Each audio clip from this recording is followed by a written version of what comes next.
boy, you're keeping it real. I'm calling shotgun, wanna see my baby run. Oh, what's the word on the sea? Kicking up the dust, if you know what I mean. We got a good thing going. We got a good thing going on.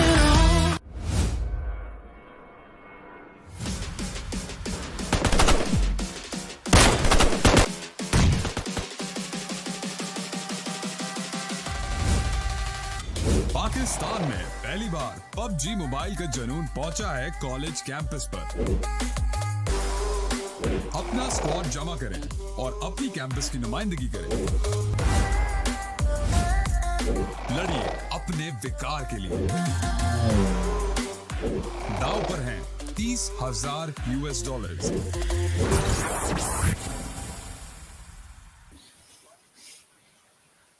Hello and welcome back, ladies and gentlemen, to PUBG Mobile Campus Championship Pakistan region, sponsored by Oppo F19 Pro. My name is Phoenix Evans, and alongside me it's Ankit Sharma. So, how are you, my friend?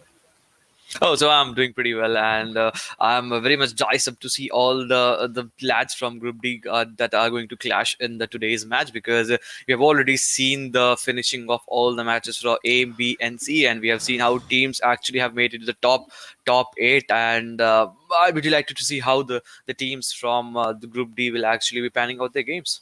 Let's see how these teams are going to perform, because we already witnessed Group A, B, and C. They just completed their matches, and we already have the top 8 teams from each group. Now, Group D, they are going to play their other 5 matches. They are going to complete their journey today, and we'll let you know which are the top 8 teams who will qualify for the semifinals. Yeah, we will get eventually at the end of the day, after the end of 5 matches to be more precise, because the same schedule will be followed today, even as the Erangel, 3 Erangels will be filled up between the alternative Erangels will be filled up between the off map that we talk about, be it with the Miramar or be it with the Sanhok. So I'll be really interested to see. But before that, let's head towards the total prize pool, and the first place of this chart, the winner, will get obviously that $10,000. Whoa, this was a massive prize pool for this particular season. This particular season, you have $30,000 lined up for you. If you just finish out the first place, as just Ankit mentioned, you'll get 10,000. Second place, you'll get 5,000. Third place, $3,200.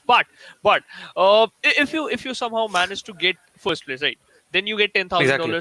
Then you have to share those $10,000 with your friends, with your teammates. But if you became the MVP, you'll keep that $500 for yourself, for your own self, and then you can do party, whatever you want. That's your money. But now there's a lot of money on the line, and the teams, they are doing so good.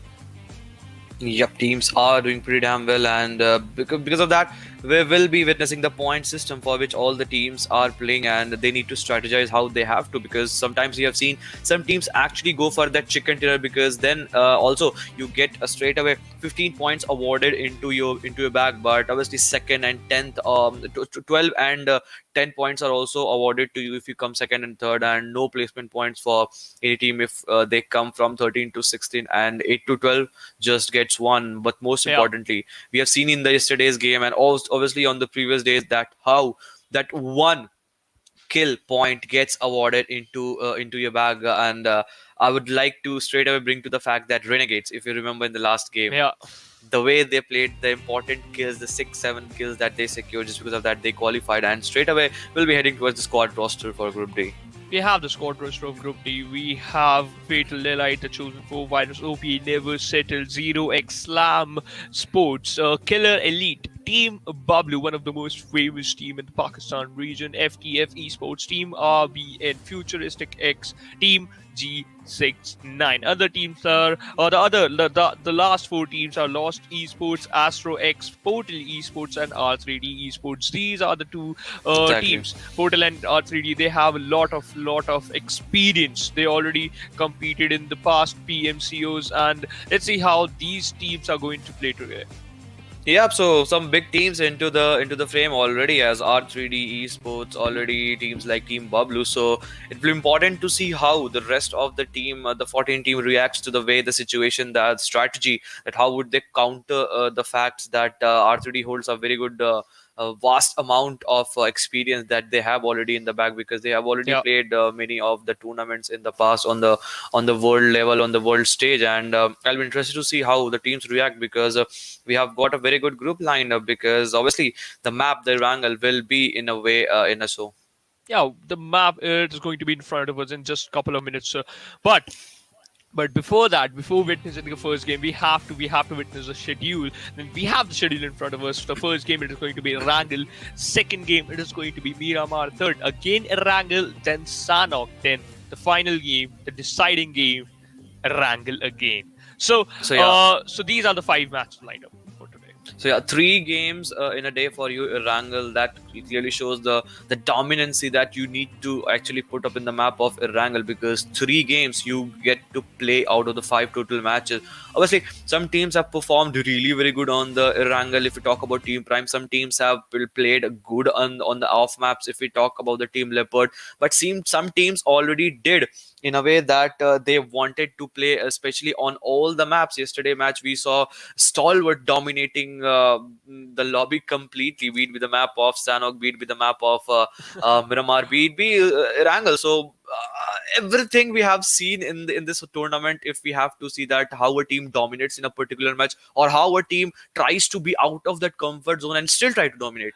Yeah, I'm still trying to dominate. That's the main thing, right? If you have the best map, whatever if your Erangel is your best map, you can perform way more better in Erangel Yeah. than any other map. So yeah, you have to. It's compulsory. You have to perform well. But the main thing is today. The main thing is you have to be consistent, because consistency is key. If you're being consistent, then you can qualify for the phase 3. You have the overall ranking in front of us. Portal Esports leading the charge and with a massive lead amongst other teams who are just below them. Portal Esports 96 total points. On the second, we have Team Bablu 54-0x, same points with third position. Team RPN on fourth, FTFxESPORTS fifth, Lost Esports on sixth, R3D Esports right now on the seventh position. On eighth position, we have Astro X. Ninth, Team G69. Exactly. Things will really get messy here sometimes, because if you are on the second page of the leaderboard, you have to outshine, right? Yep, you have to start performing right off the bat, because obviously you will get the 5 opportunity, but that will get exhausted as match by match, and obviously every team will just try to outshine each other, and they will just go triad. Any team you talk about that is standing on the second half of the chart, but the way Team Bablu, Portal Esports, they have played till now, Portal Esports, they must be eyeing for that 100 total point, because for now they are standing on the first position, 96 point already onto the number, and they must be eyeing for good pretty number, maybe if they finish the day at the end, because in the 5 map, if they 5 match, if they have gone for 96 point, so Yeah. going with the same equation, following the same path, they might go for that double century, and it will be a delight to watch if they secure another 104 points in the 5 match. But let's talk about those team R3D Esports. They have performed really good in the past. They just need to up their ante, because I'm damn sure that from 7th they must be looking to fight for that top 3 or top 5. But before that, we are heading towards the very first of the match of the day, and that is happening on the map of Erangel. The flight path is already on its way from the area of Primos, Query, and Ferry Pier, ending towards the back end of Yasnaya Polena. So a flight path, the same the way we saw yesterday, in terms of the dissection that flight path has actually made. Yeah, and if we talk about the zone, you know what? I think so. The zone is going to form near the Rozhog area, because I casted the games. I casted some of the games of PUBG Mobile, and I witnessed the same plane path. But let's see if my prediction is right or wrong. But Team Bablu, are they going to drop down to the same location? It seems like they are moving towards the north city of Georgepol, north Georgepol city, basically. The glidable, it is kind of glidable, but the distance is quite a lot. We can see the Team Virus, they just dropped down near the pre-mosque area. They are gonna loot those compounds. They are going to be happy with this plane path. Exactly, some teams will be happy, but some of the teams that like to go towards the area of Novorupna, I talk about the areas Milta Power, that seems a bit of it is still glidable, because you can still have that parachute in the way, and you can still have all those vehicles and go towards that area. But actually that takes a lot of time. But with that, all the teams that have gone already onto the northern side, talk about Team R3D, talk about FTC, they will be really very happy, because even if they don't take the fight, even if they are being challenged with that, they will be obviously looking to take up the fight, because they are standing in the dead pack center. Yep. But Ankit, the main thing is the teams who are pretty far away from the safe zone, they have to loot first. But R3D Virus is a perfect chance. Come on, you could get one kill. Okay, two players are very close to Virus. Virus got knocked out. Meanwhile, Bablu Dani with the run. Okay, I think so. He just knocked out his own Exactly. teammate. Exactly. I'm not sure yet. But Virus, he is in a bit of trouble, pretty far away from the pack. He got knocked out in the open on the roof, and the kill confirmation is gonna be there. It will be there for sure because we can see none of the teammates from R3D into the same vicinity. Anyhow, Virus is just not allowing the kill confirmation to be there, just trying to conceal himself on that roof. But for how long? Because the first blood of the match has already been drawn into the favor of KillerElite. KillerElite looking very strong in the very first 2 minutes of the map. We have to still wait how they would make themselves a match up because. They had a very good short close combat gun that was Uzi, but look at this, the players from team Bablu, oh my goodness, they are airborne. Whoa! I literally like this type of stuff from this. Oh, the bike got toppled down. This is sometimes a bit risky, but you know what? Team Bablu already secured one kill, so they are quite happy. Zibia just standing. Right now, he's thinking, that was a risky jump. We should try this one more time. Exactly, he was just thinking that how did we survive Survived, that? Exactly, so he was in a bit of Ostrux like situation, I must say. Yeah, well, maybe. But right now, we have 16 teams. All the 16 teams finally participating in the Group D. Team R3D near the Rozog area. They lost one player, just dropped down with the three-man lineup. Now, they are forced to play with a two-man squad. This is not looking good for them because you just lost one player in a very early stage of the match. Now, the problems sometimes it's going to be quite a lot for them because sometimes you have to face a team who have all the four men alive. Then in that type of situation you have to take fights a little bit slowly. Exactly, and KillerElite may go for a push if they want to because they already know that one of the teammates from R3D has been eliminated. So, the one thing that can go in their mind that they are already three men down, three men remaining roster. So we might push for them if they get some decent loot because we just saw the player from R3D dropping in a split in that Rozok, and one of the teammates, unfortunately, he landed in the same spot and he was just caught off in this area. Yeah, they just caught up in this area, but you know what? Sometimes losing one player, it's a big liability. But let's see how these teams are going to perform. Meanwhile, we can see TC4 just inside the school area with a fanned out approach. Oh my! They finally they secured. They got one vehicle, right? Which is literally a good thing. If you secured one vehicle for yourself, it means the rotations are going to be quite easy for you until unless if any team decided to just come to the same location in which you are hiding in, and then they are going to engage a fight between you with you basically.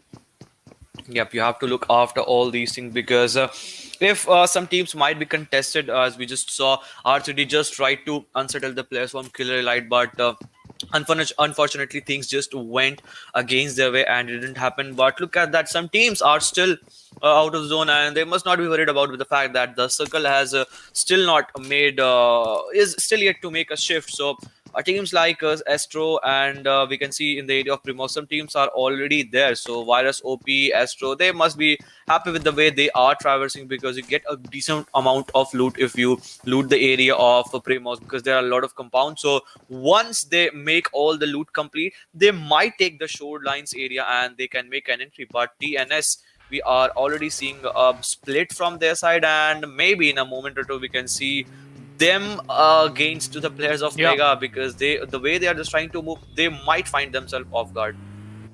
Yeah, they might find themselves all guard, but right now, we can see the players are near the Pochinki area, and we all know that Pochinki is one of the best area to loot in, to do your job. But sometimes you'll not able to find the vehicles, as we can see inside the garage. We saw that there's a bike with on that bike only three players can travel, can just sit down on that bike. But you need a vehicle which give you support, which help you while rotating, Exactly. and Dacia and you is the perfect vehicles. Exactly, and it actually depends on which type of map you're actually playing. Because yesterday we saw some of the players not preferring to go with the help of Dacia, or US if you are playing in the map of Miramar. Players like to travel with the help of maybe an open truck or maybe with the help of buggy. So buggy is a seasoned vehicle, to be very honest. Be it the map of Miramar, be it the map of Erangel. Sometimes we also we haven't seen yet teams traveling in the map of Sanhok, but buggy maybe is the first choice and first priority if we talk about all these vehicles and all. True. In the previous day you mentioned that if you're using buggy for rotations, right? If you're using buggy for rotations, it will provide you a cover from the backlines if any opponent trying to connect any headshot because of that that steel panel or the steel chair which is attached to the buggy. Right now, the first zone is closing in.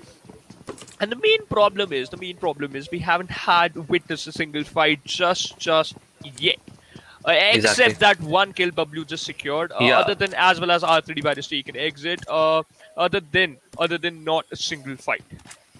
So yeah, KillerElite looting all those areas around school and on the backhand side of Rozok. They have now, it seems that Yeah. they are onto the northern side of Rozok, crossing that bridge, and they are maybe guessing that maybe the circle will take a shift. So we have to still wait for that, because circle in a moment or two is gonna take the second shift, and then we'll get to see how other teams will try to rotate. Because in the very first circle we just saw a northern shift, so maybe the circle will take a central shift or so. We have to still wait for that.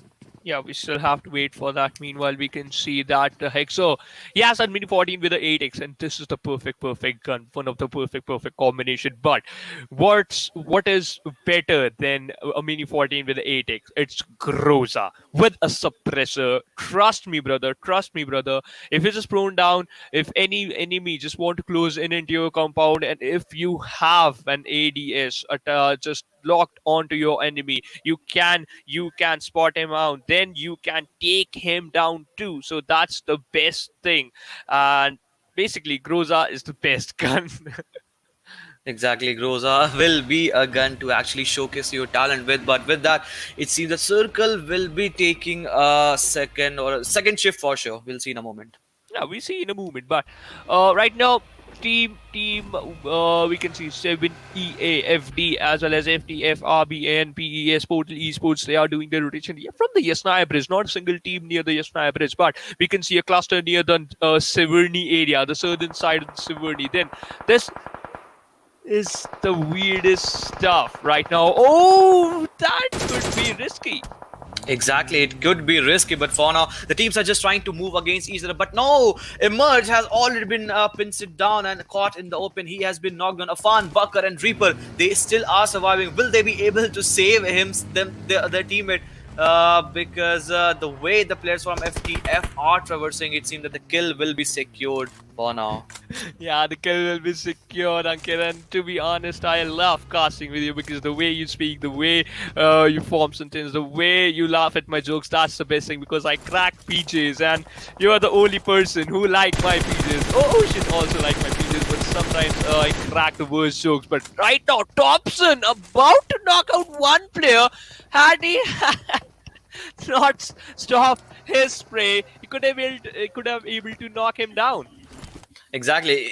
The way he is just trying to aggress for now, he doesn't have any kill, and he just want to aggress with that and change that zero tally to 1. And for that, he's just trying to scout out the area. But for now, it seems that most of the teams are just trying to hold down this area of shooting range. The bunker is being held by the players of FT. Talk about this team: Spicy, Lala, Tops, and Zer. We have seen this dominating team flourishing and decimating all the other teams in every map. Can this be a day for themselves? Because they must be eyeing for at least a pair of chicken dinners. Yeah, obviously every single team's just eyeing for that chicken dinner because at this moment, to be honest, Ankit, chicken dinner are the most important thing because yesterday we saw that the team Leopards, however, they somehow managed to secure two chicken dinners, but apparently they were on the second page of the overall ranking. So it doesn't matter if you're getting the chicken dinner, you are safe. You have to be consistent. You have to perform well. You have to be the best right now. Meanwhile, Portal Esports, if you're talking about the best, they are just leading the charge. They are on the top of the overall ranking. Exactly, they are leading the chart because for now they have been performing really very good for now. And talk about this team. The team is holding a very good run up for now, and one team is also just trying to heal themselves off because it seems that they have received some of the hits, some of the shots. The way they are just trying to maneuver themselves up. But where is Bablu? Where are the players from Bablu? I would really want to see them back in action. Yep. I really want to see the Bablu back in action. Meanwhile, FTF, they also secured one kill, and this where the circle is going to form. Rozok, shooting range, or the mountain. Oh, it is. Some area of the mountain is inside the safe zone. Now. Team Bablu, they are in the dead smack center of the safe zone. Exactly, they are in the dead smack center. But look at that split. Dani and Wolf onto the one side, and Zibyan and other players are holding the other side. Now is the time it seems that they might regroup just in order to not let that casualty happen. But look at that. More and more teams are just trying to aggress. Teams like 7 Astro, FD, RBN are just trying to come from the southern side, and seems some teams from the western half are also holding the edges. But look at that cluster that has already developed. Look at that, Shivansh, R3D, G69, KillerElite already holding the edge, and some teams like PES and C4 already have to come into the zone. So they must be having a very tough time for sure because these teams won't allow them to come inside. Yeah, these teams, the teams who are gatekeeping for them, they won't allow you to enter inside the circle. Meanwhile, SCR Clone just take down one player. Kill confirmation, we can see the teams are losing some of the individual. But right now, this is the best thing to just stay on the edge because you can literally collect a lot of kill points for yourself. Exactly, you can collect your kill points for you, but the way G69 have been pinced them down because at any moment they can be in a sandwich-like situation because Diablo, Toxic King, they are holding the compound for sure, but we have already seen in the past that these compounds actually not let you go for the breathing space, and you might crumble with the movement also. Yeah, you might come in a moment of so, but you know what? Sometimes decision making is the most important thing. We can see the kill feed running. We can see some fights are going on in another direction. Hellboy being taken down by Bablu Zibian. His SKS is not stopping. Another player being taken down by Waleed. Okay. Meanwhile, Bunny coming to action, knocked out one player, and we can see the backup is there. But Shelby, I think so you're a bit late because you already lost two of your teammates. Oh, it rhymes. Yup. They are losing one by one, but look at that. Pete Saab is already bleeding out in that small wooden shack, but is anyhow surviving. But we can already see the buggy is being destroyed because on the same area, on this tri-junction, we can see more and more congestion. But still, we are into the 15 minutes. 15 teams are still alive and 50 players are still there. Yeah, 50 players are still there. Yesterday we saw that in the fifth circle we had 13 teams, but today it is the third circle. We still have 15 teams, so yeah, it's still good. Meanwhile, Wali just want to revive his teammates. Look at the position of his team right now, but just trying his level best. Oh, knocked out by Wali. This is not looking good. The kill confirmation is going to be there, but Bablu Pika is the one just going to steal that kill. Exactly, Bablu looking very strong for now. They are just not letting any kill go against their favor, and they are just picking and choosing and eliminating the player. So this is a thing that we have already talked about, and we have seen in the past. We have seen in yesterday's match how Renegades actually turned the things around for themselves. Because at one point it's what seemingly like that they might get eliminated, but in the very last match, those important 5-6 kills actually helped them qualify for the next stage. Yeah, Those literally help them to qualify for the next stage. That's the most important thing right now. But this is the first game you can do experiment. I know, you have only 4 games left after this, but experimenting sometimes it helps you. Meanwhile, Routine, we can see that he is just sat inside his Bucky move inside circle, leading the charge for his team. Want to secure a good position, want to secure a good location. Come on, ZK, he got knocked down out in the open. You can secure that kill, but no, they are going to focus on rotation first. Exactly, they have to focus on the rotation because at that point, the way Zika was knocked down, if the first thing is that did they actually spot the player Zika that was actually knocked down? If they had, they might not go for that because if you have to finish the players, because just because all the 4 players were using 4 different vehicles, some of them had to stop the vehicle and then they have to finish things off, and in that process they might lose some more players. So even if you're securing 1 or 2 kills, that can be a thing that can go against you if you lose 1 or 2 player in the same rotation also. But look at that, Afan going down by the brunt of play zone. Some of teams are donating their kill and are facing the brunt on the play zone. You know what? Any team won't donate their kill. The kill usually got stolen, but at this moment, I literally like that statement. But right now, Bablu, they are in a bit of trouble because Team Wolf, he received some amount of damage. Right now, the players from VIRUSop just hiding behind the tree and an airdrop. Their 2 teammates, they just knocked out at the open. They just bloom out some smokes to make an extra cover. That Molly could be detrimental. Zibyanka somehow, I think so. Yeah, kill confirmation is gonna be there, and they secured 4 kills. So Bablu, they are looking very strong because 4 men strong. They have secured 4 kills, and this risk can help them secure more and more kill points. And this is a tactical game that they can play. Look at that. 1 player that from them is from Pika is holding that compound. So not only the ridges, they are also going for that compound just in case if a slamming comes to your side, you can play safely. But look at that. Some players were trying to just render down, but Zibyan with that ultimate spray of no tap shots from SKS, and he knocks down 1 player from Virus. So VIRUSop, they did drop down on the area of Primox. Still now they have made some good rotation because already if we are seeing that they are 3-4 man intact, so all they can do is just to spread out from the area they are, because we have been seeing them from the one last minute that they anyhow are trying to survive with the help of smoke. Yeah, you know what? But somehow, sometime, at any time, basically, your smoke could be finished. You don't have the, ultimate amount, as well as you don't have the infinite amount of smoke for yourself. So you have to rotate. You have to be in a safe position right now. But Team Bablu, they are certainly doing very good. So as the players of Total Esports, yeah, they lost 2 players, but still, they are doing great. Bablu Dani with his incredible grenade confirmed 1 kill.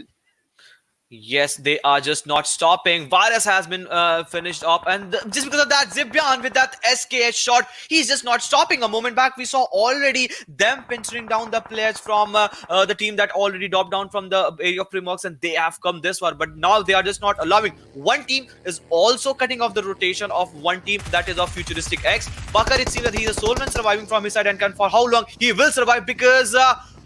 Okay. So there was an opportunity for King to finish things off with the help of Buggy, and he did so. But in meanwhile, that same thing, Toxic has got some real hit because we can already see on 1 HP he's just surviving. Yep, he is on very low health. This is the high time. Right now, you have to heal yourself up. Otherwise, you could be on the receiving edge. We can see we still have 11 teams alive in the lobby. Spicy for you! He spotted down 1 player. I think so. Just want to burst down that 1 car. His location is literally scary. You know what? You can spot down by any player very easily if you can able to. But Thompson doing a lot of work. Oh, dished out a lot of damage, but the knock is not there. 7 kills already onto the players of FTF, and 1 kill onto Thompson. All the 4 players holding the rock, all the 4 players holding the high run advantage. With the help of Buggy, they are just creating all the flank angles that most of the teams that wouldn't preempt, and just because of that, they are holding a very good edge. We can see in the minimap on the very northeastern half of the circle, they are holding the edge and they can pull off some wonders. And we can already see 4 players in 4 different splits. So all of the players have been given an station on a very different area just in order to scout and to do things differently, and just because of that they have got 7 kills already onto the name. Yeah, they already secured 7 kills, and that's a massive amount of number in the first start of the match. Right now, we can see teams are literally losing out a lot of players in this open circle. We can see that one player of Team Lost Esports, he got knocked out. The players from TG's 9, they are doing certainly good because they were on the 9th position before this match, but they have to collect a lot of points after this match so they can come back and secure a good position in the first phase of the leaderboard. They have to. But for now, it seems that the players from Lost Esports, as you just mentioned, Uzair will bleed off soon. But look at that G69 holding that edge. They are just not over aggressing, and this is a very good strategy for them because they already know that they are 3 men strong. If they lose 1 man in any case, they can be at any moment on the back foot because already we can see 7 teams and 21 players are still alive. And by the looks of it, it seems that most of the team are surviving at least on the 3 men. Yeah, most of the teams are surviving on 3 men, and right now this is literally very important for you. Now, if you know that a lot of teams are playing with the same lineup we are now, so this is the perfect moment to collect some utilities to literally knock them down. Yep, they are just trying to. But look at it, the players from the Chosen 4, as you just mentioned, they are just not stopping and they're just not allowing. The circle has already made a change just because of Diablo just trying to go down. But look at that magic pixel is what he is on surviving with. But Toxic, he just spots the player that he was trying to aggress, and Momin has been knocked down, and obviously he won't be survived because revival becomes the key here, but it seems that it is impossible. Toxic, you just have to clear your left and back, but just because of that, he did take a trade knock. Not obviously he will be taken off by the players of G69. They are just not stopping also. They are not stopping, and that's what I like about them. Meanwhile, we can see the players from KillerElite. Only one player, Zash, hiding behind that Dastia, my bad.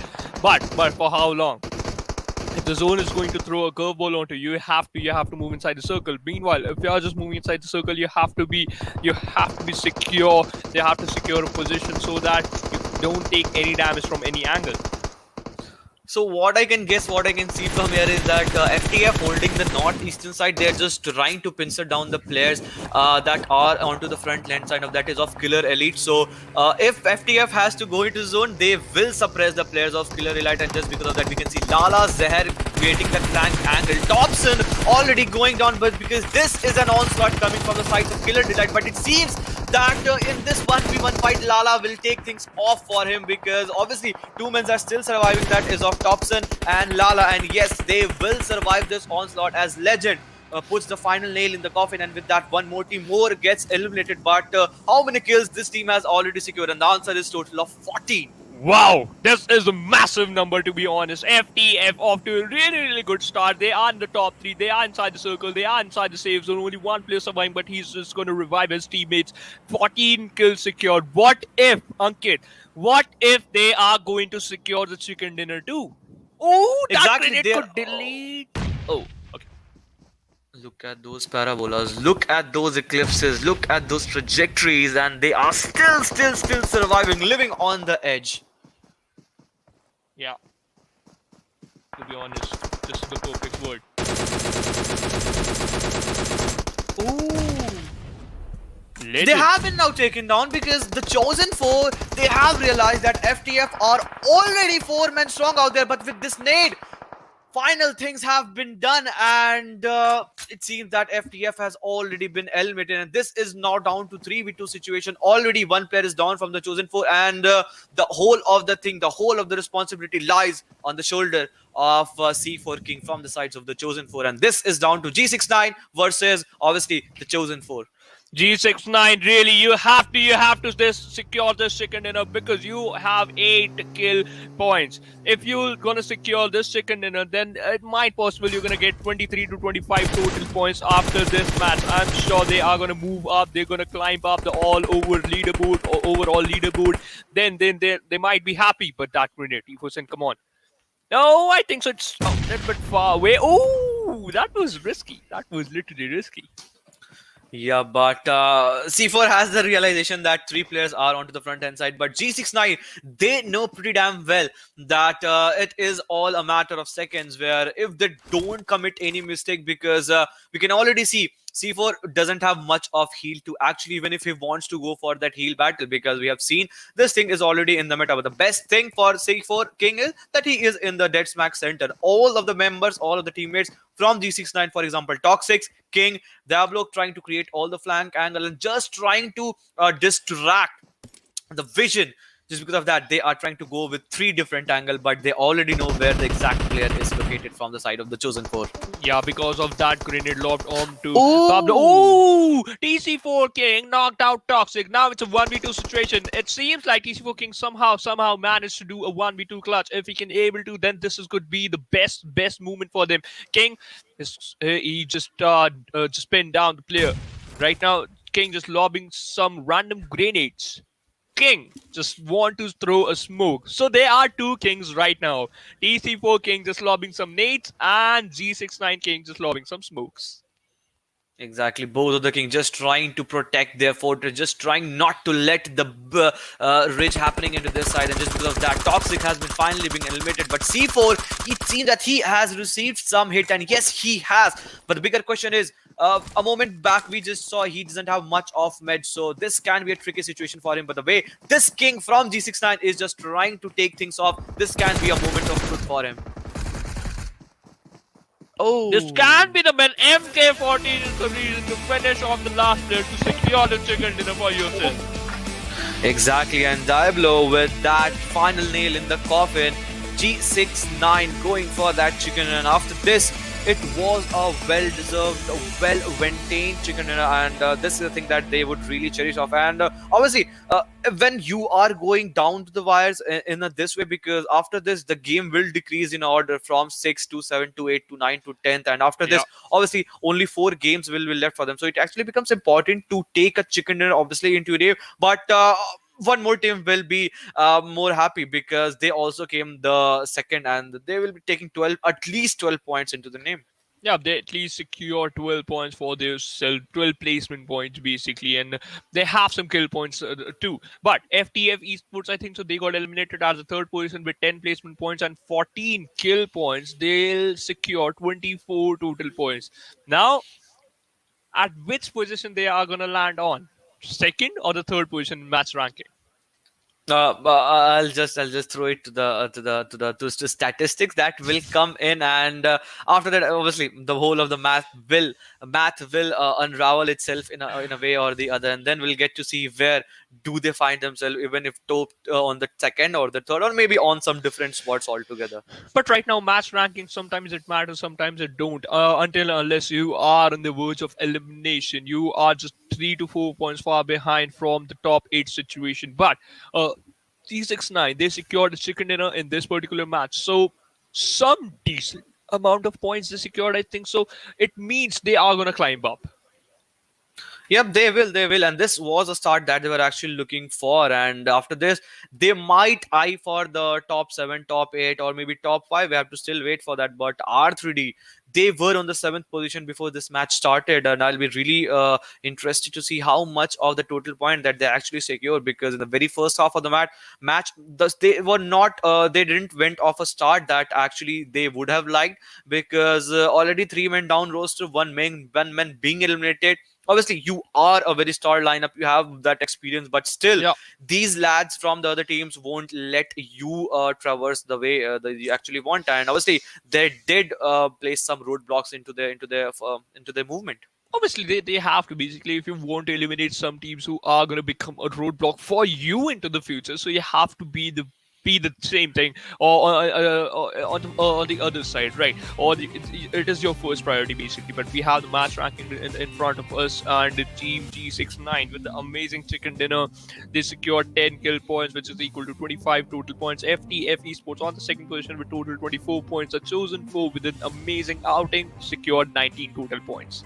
Yep, some of the teams did secure good points. KillerElite total of 10 points, but I wanted Astro to perform more good in this match. Apart from that 4 kills, that means they were looking very strong. They took the fight. They maybe eliminated a squad, or maybe some members of 2 squad or 3 squad. We have to wait for that Oppo moments, and which maybe we can see Astro coming up, featuring into that if they had to. But Lost Esports also having a very good outing, because they secured total 8 points. R2D, as we just said and we just mentioned, still with that just of total points. So is it enough to help them secure that 7th position even, or maybe they can slip to the 8? We have to still wait for that. Might possible because yesterday we saw after the second game Renegade they slid down to the second position, second page of the overall ranking. So R3D, they are in a bit of trouble after this match. But as you just mentioned, the players from Lost Esports, they secured 6 total kill points and 8 total points basically. So their kill department is very good. The kill department is very strong, because if you're able to secure more than 5 kills, then you are pretty strong. You have confidence on your gun power, but you have to focus on the placement points as well, because these placement points are going to help you in the future. Exactly, that will help in the future, because you have to secure a total of top 8 points. And because we will straight away heading to the Oppo F19 tournaments, where we just saw how Bablu was just trying to decimate the players, any players coming from the same vicinity, because with the help of that compound and especially that bridge cover. Especially that, so as you just mentioned. But I just want to mention one thing, that Bablu is the one who was using SKS so perfectly that whenever he switched to his SKS, he knocked out one player. But we can see a lot of players are using a DP28 other than Thompson. Yesterday we saw that the Group C, they are more into the SMG action, more into the SMG meta. But today, these teams are like, using the fast meta, the DP28 and the M416 combination, the beast combination, basically. Yup. And just because of that, look at the overall ranking. Portal Esports still holding that first position. Before this match, they had a total of 96 points, but because just they secured 1 total point, so they haven't still gotten for that century mark. They must be eyeing for that. But FT are following them next. Bablu, RBN holding the same position, but look at that jump that G69 has made straight onto the top 6, because after that one chicken dinner, they are looking strong. Now is the time when Astro, KillerElite, the Chosen 4 just need to improve their game in the way they are just playing, because they must go for that 7-8 position, because the difference is not too much. We just saw the 8th position holding that total point, and Astro, they are not very much behind that. Yeah, they are certainly not that far behind. But KillerElite, the Chosen 4, as well as Lost Esports, these teams are certainly doing good.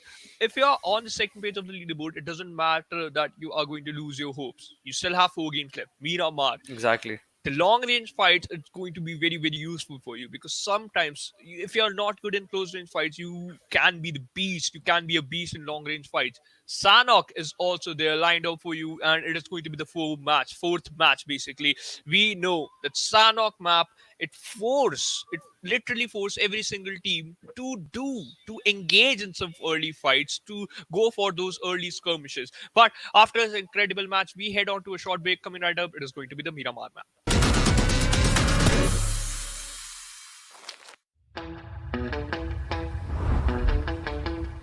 Are you keeping it real?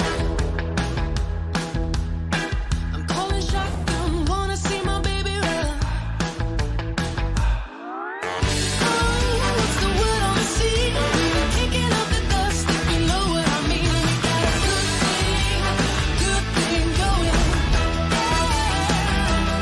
We got a good thing going.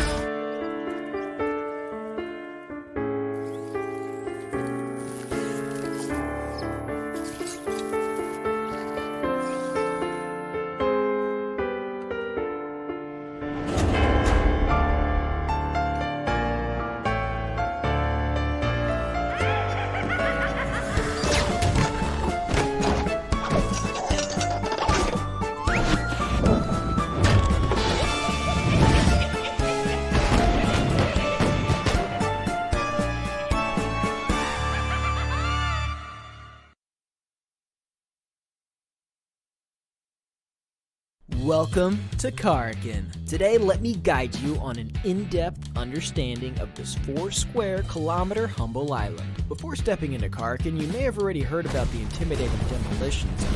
In Demolition Zone, buildings will be destroyed into smithereens. But rest assured that today's tour will be a safe one. Karakin might be a small island, but the textile industry of the island works as a crucial financial support for the entire island. Our first attraction is Al Haik. Al Haik is a medium-scale town, and people who lived here refined pigments for a living. Then those pigments will be sent to Hadika Nemo for dyeing. Skyscrapers are scarce in Al Haik.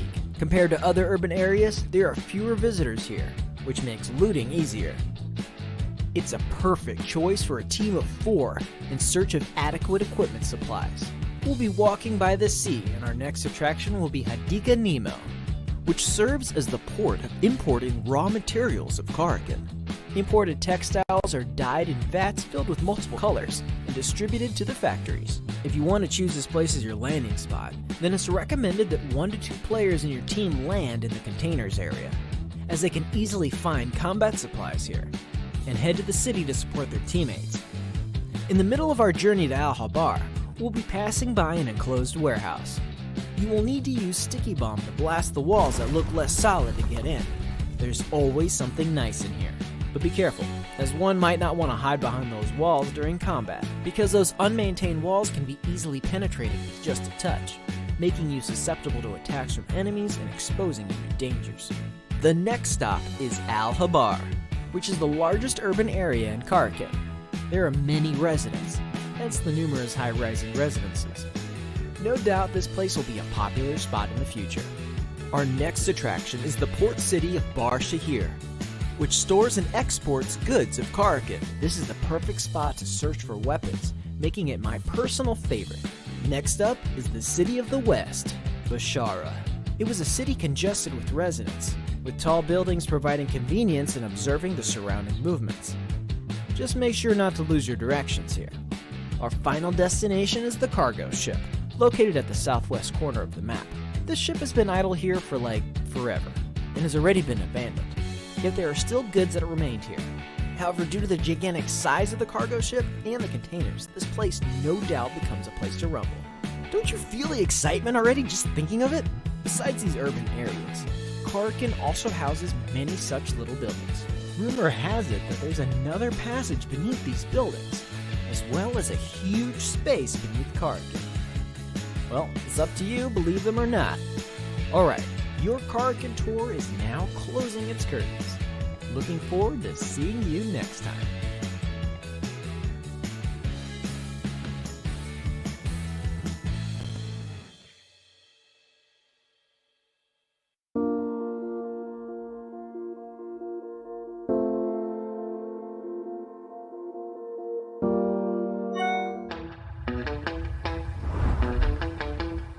Are you keeping it real?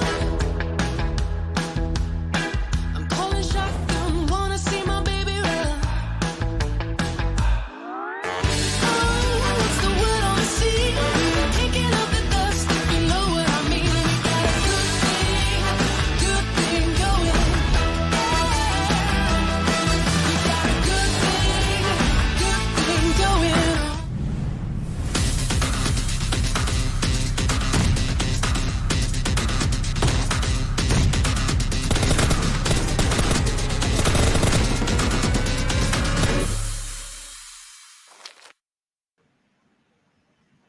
Hello and welcome back, ladies and gentlemen, to PUBG Mobile Campus Championship Pakistan region, sponsored by Oppo F90 Pro. Book up your phone. My name is Phoenix Shivans, and today we have a special guest casting alongside me. It's Necro. So how are you, my friend?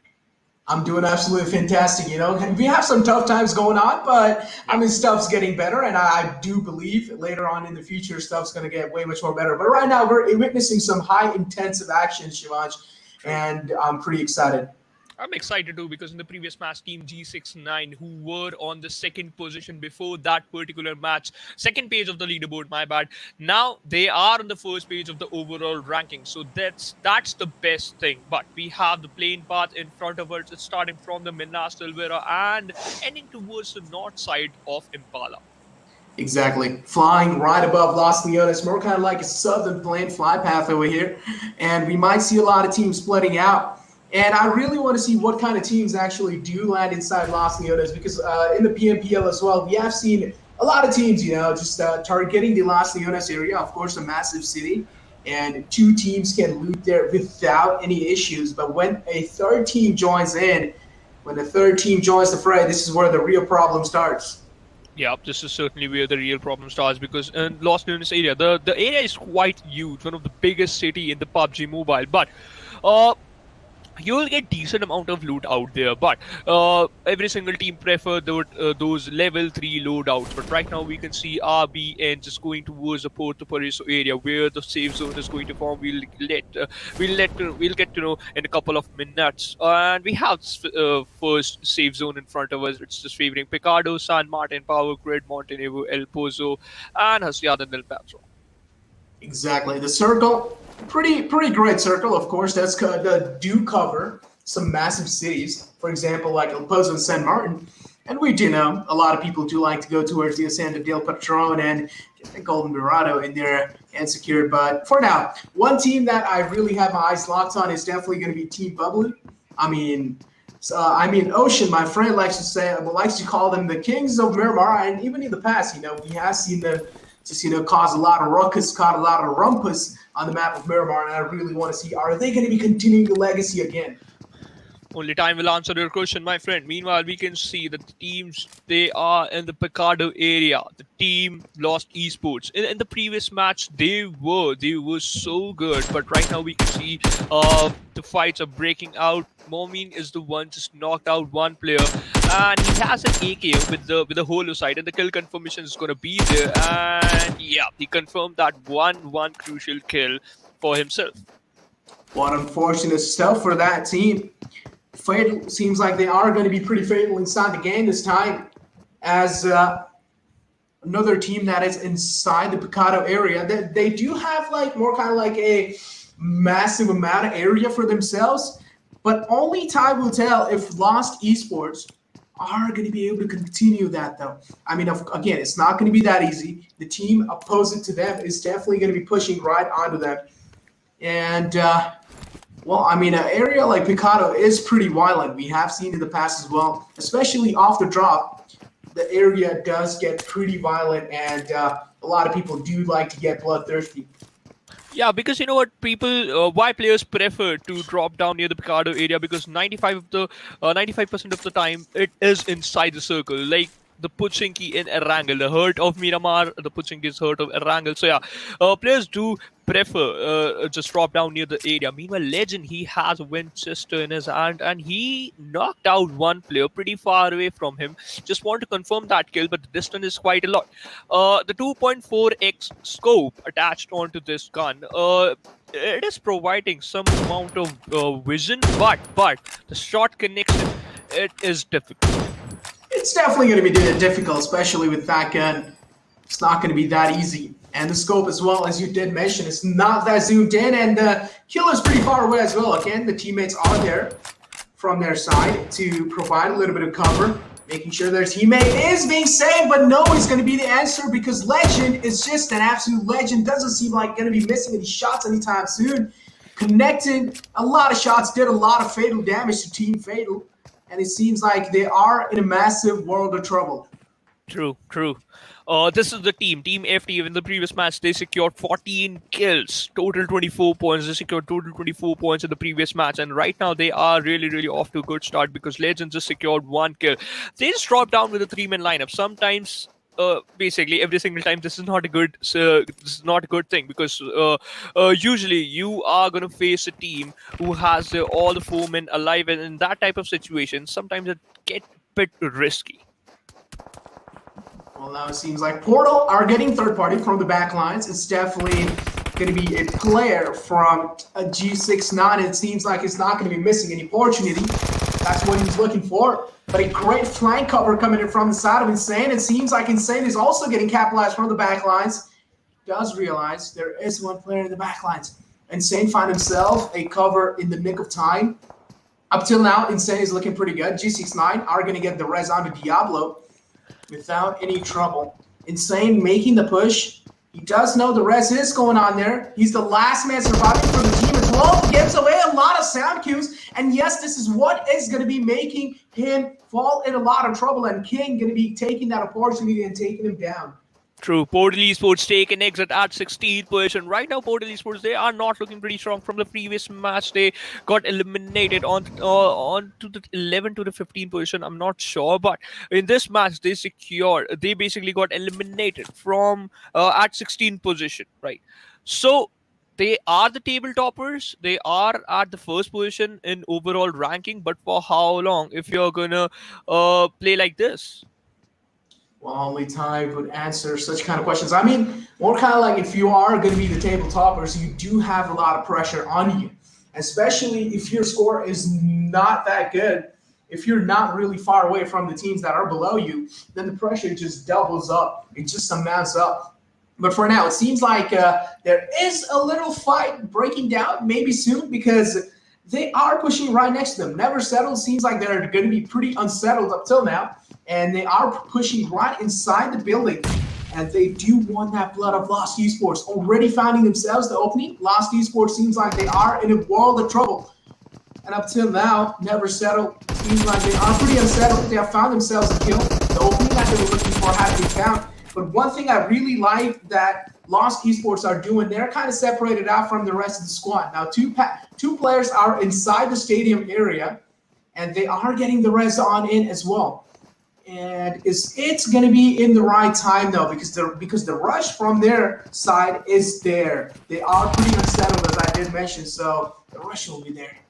Yep, the rush will be there. Meanwhile, we can see another fight to break down another part of the map. Meanwhile, Iconic just knocked out one player. He compromised his position, but unfortunately, he also been taken down. Now, we saw another team take an exit from the lobby.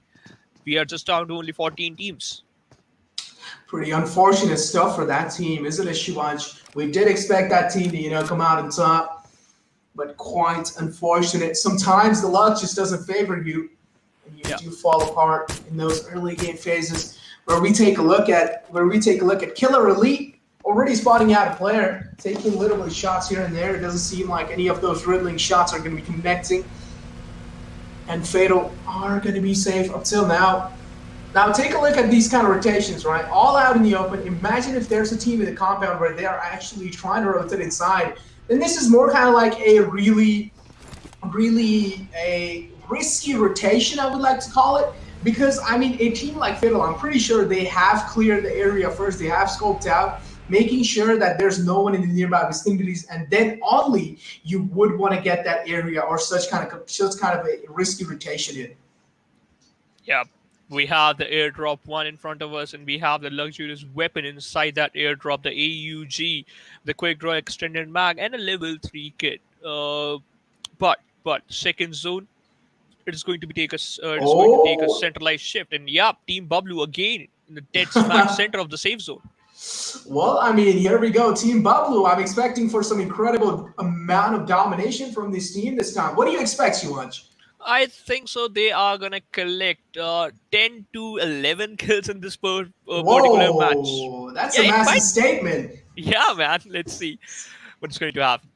I mean, exactly. I do want to see, a team like Bablu just absolutely cause havoc in those late game situations and just secure themselves a lot of kill. But I mean, team like FTF, again, they are going to be causing a lot of problem for them, It's not going to be that easy for Team Bablu to actually secure that kind of middle compound for themselves, because I'm pretty sure FTF do have their sights locked onto them.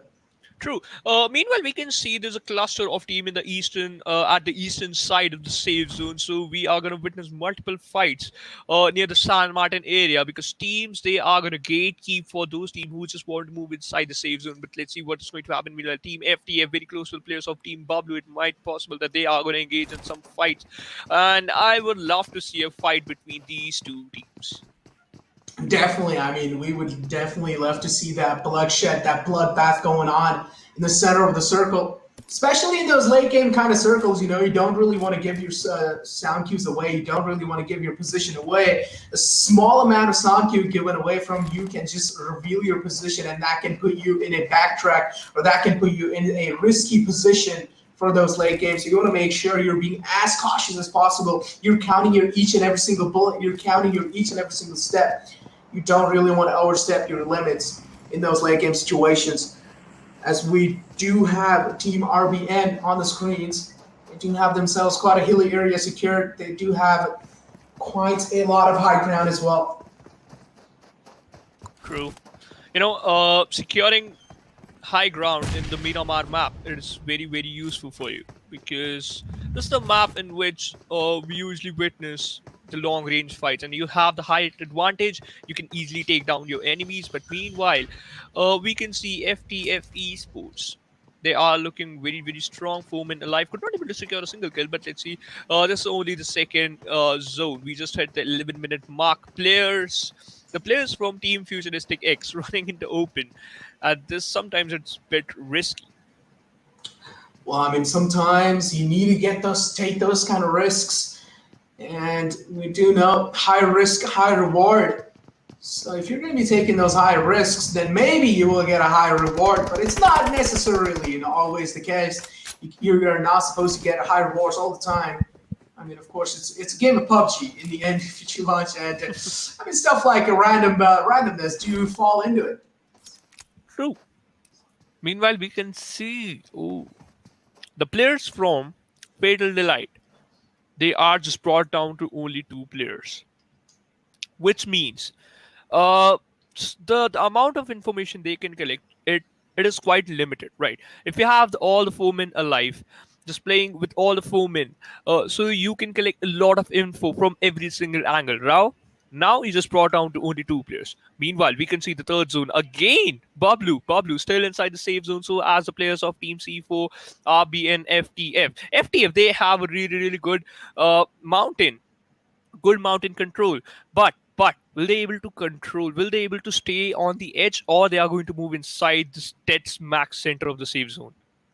Well, I mean, Bablu, they do seem like they were quite in a hurry to make that rotation inside. As you were mentioning, if you are down to those 2-man squad only in those late game kind of situation, you don't really have a lot of info going inside your favor. I mean, it is kind of a true thing. But if you still have the lurker of your team alive, you do have a massive piece of puzzle in your hands. You do have massive information that can be disclosed to you, especially if you have your lurker alive. Because a lurker's job is to lurk around, get information, and then maybe find his right moment to strike. But up till now, it seems like if you're just down to a 2-man squad, then lurking wouldn't really be a great choice, because you're just leaving that one teammate back over there to hold on. And I'm pretty sure a 1-on-4 competition is pretty much impossible. True. But Team KillerElite, they are inside the safe zone.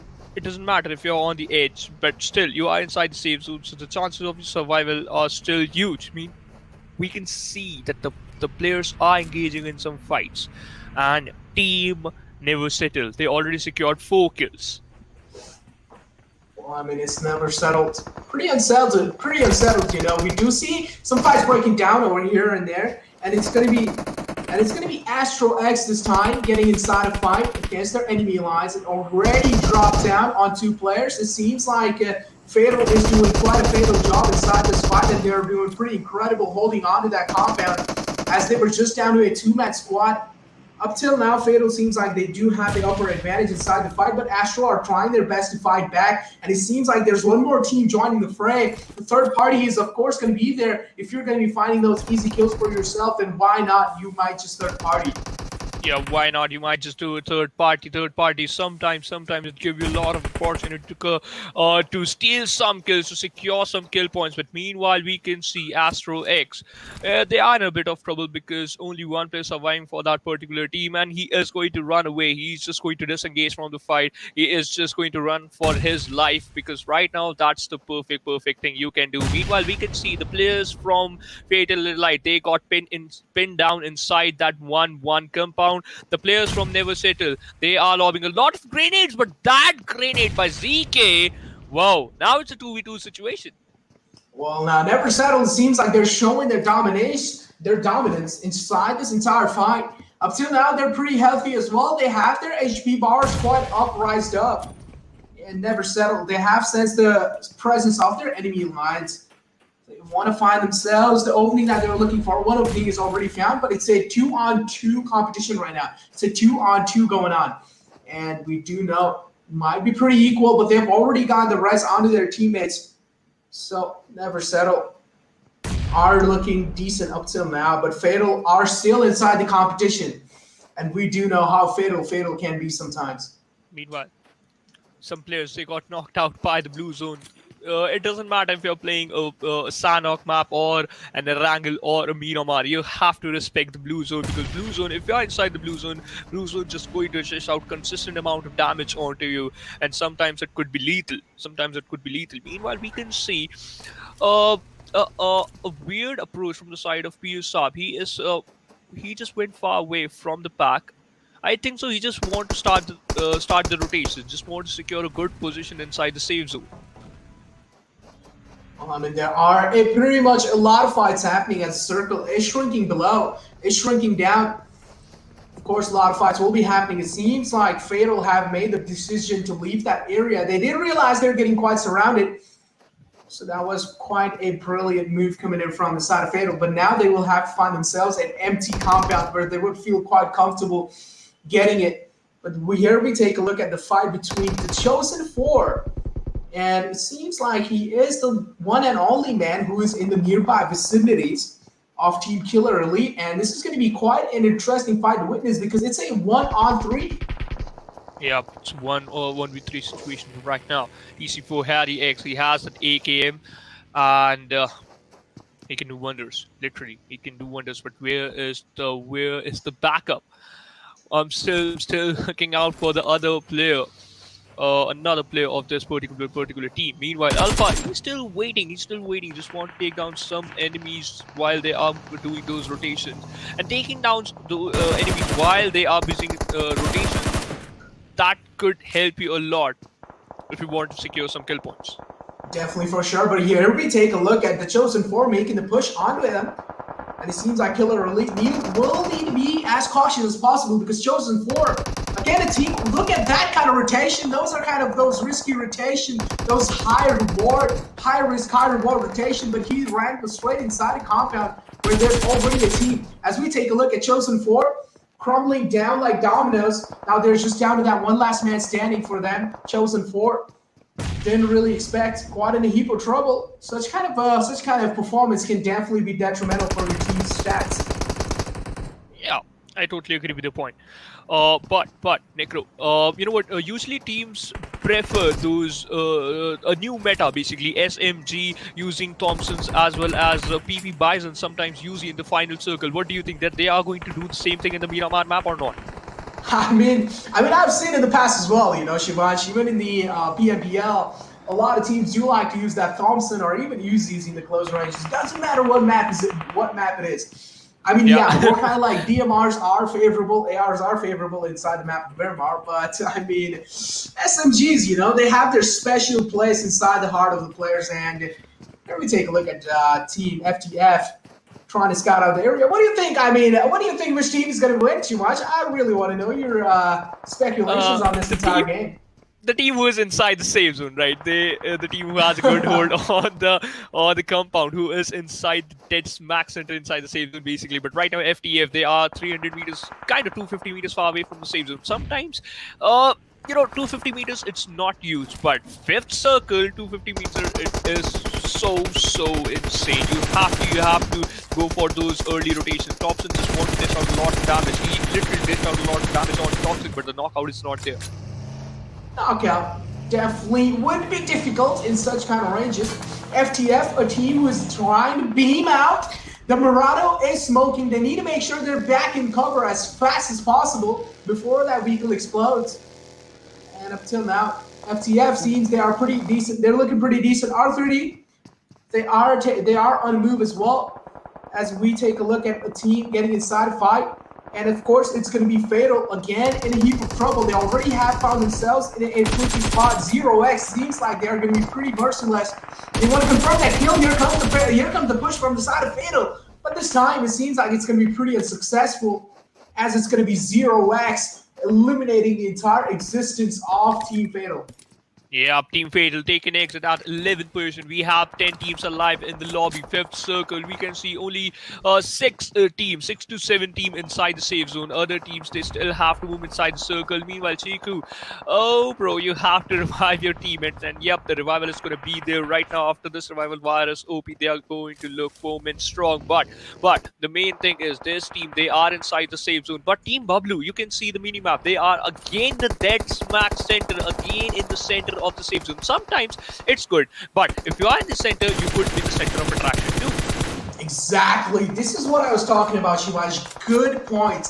When you are in the center, most of the times you are the center of attraction, especially if the ground is this open, then you are definitely going to be the center of attraction. For example, a team like FTF right now are pretty much the center of attraction. They are out in the open. The only covers they have is just going to be that visual disturbance, that visual distortion. But for how long? The smokes are going to be fading away as the time is ticking.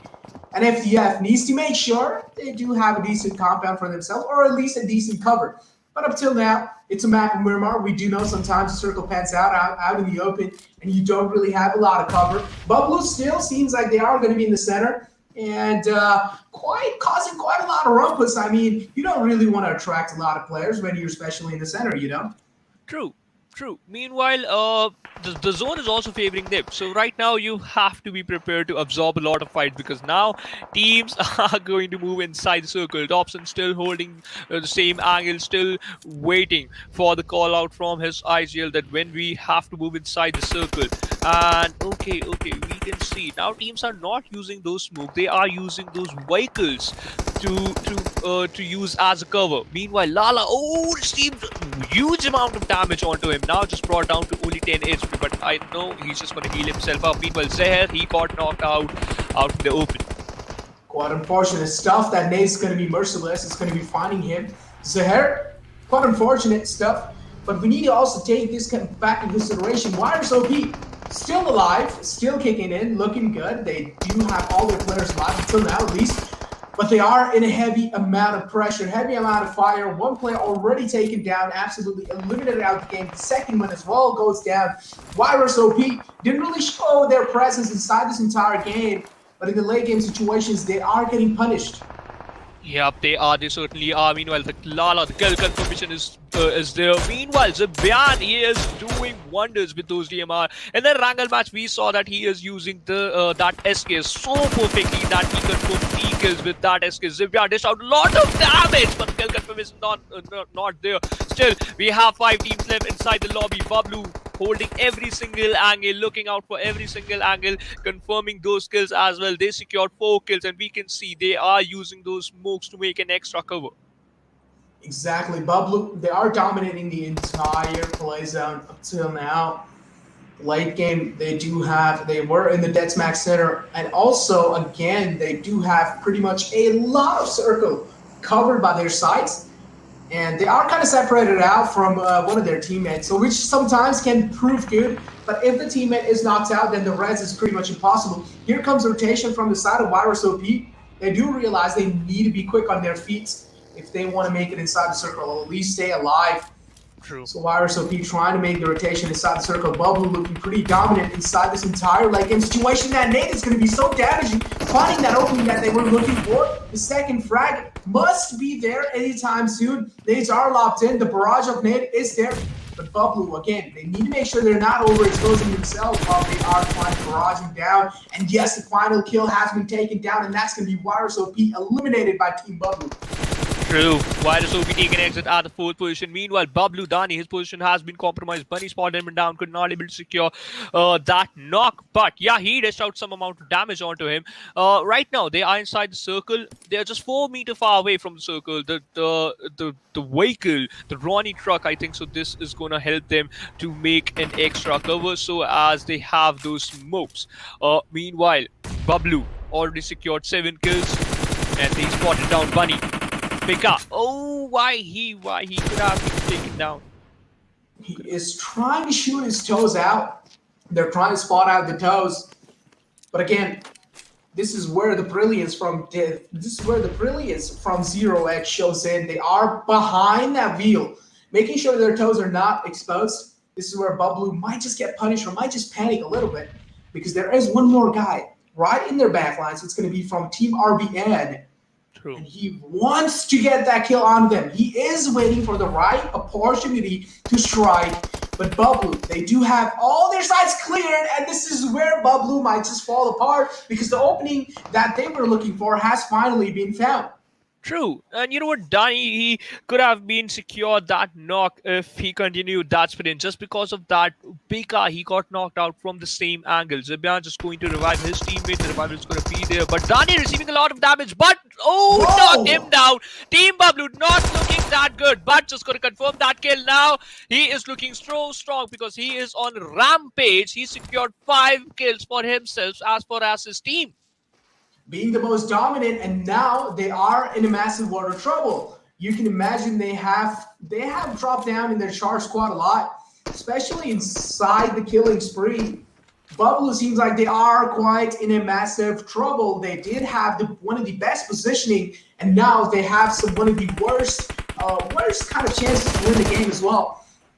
They are crumbling down. Bablu seems like they are in a heap of trouble. They are getting pinched between teams. Zero X as well, and now RBN putting a lot of pressure on Bablu. And this is what you were saying, right, from Shimaj? When you are in the center of the circle, you are going to be the center of attraction as well. You know what, if you're in the center of attraction, sometimes you can win those fights, but you have to look out for those backlines. You have to clear those backlines first, then just move forward. But literally he backstabbed Dani, and just because of that, now it's a 2v1 situation between these 3 teams. Bunny, he just wants to spot out that one player, but receiving some amount of damage from Zohaib, and yep, Zohaib just gonna confirm that kill. Now it's a 2v2 situation between these 2 teams. Zibian spotted down Zohaib, dished out some amount of damage onto him. Right now, it's a 2v2 situation. It's a stalemate situation between these 2 teams. A Mexican standoff between these 2 teams. So Abe just running in the open, and just because of that, you'll get punished. Pika, he received a lot of damage, but he is still alive. That's the main point. Zibian, come on, that's the final kill. That's the final kill. You have to take down money to secure the chicken dinner, and yeah, Bablu secured a chicken dinner in the Miramar map. Wow, the way this team played, like Ocean Sharma just say the same thing. Bablu literally owns the Miramar, and they just proved the same thing. Because you know what, the way they played, the way they were playing, and zone, literally the safe zone is also favoring them. So yeah, they won the chicken dinner and they secured a lot of points for themselves.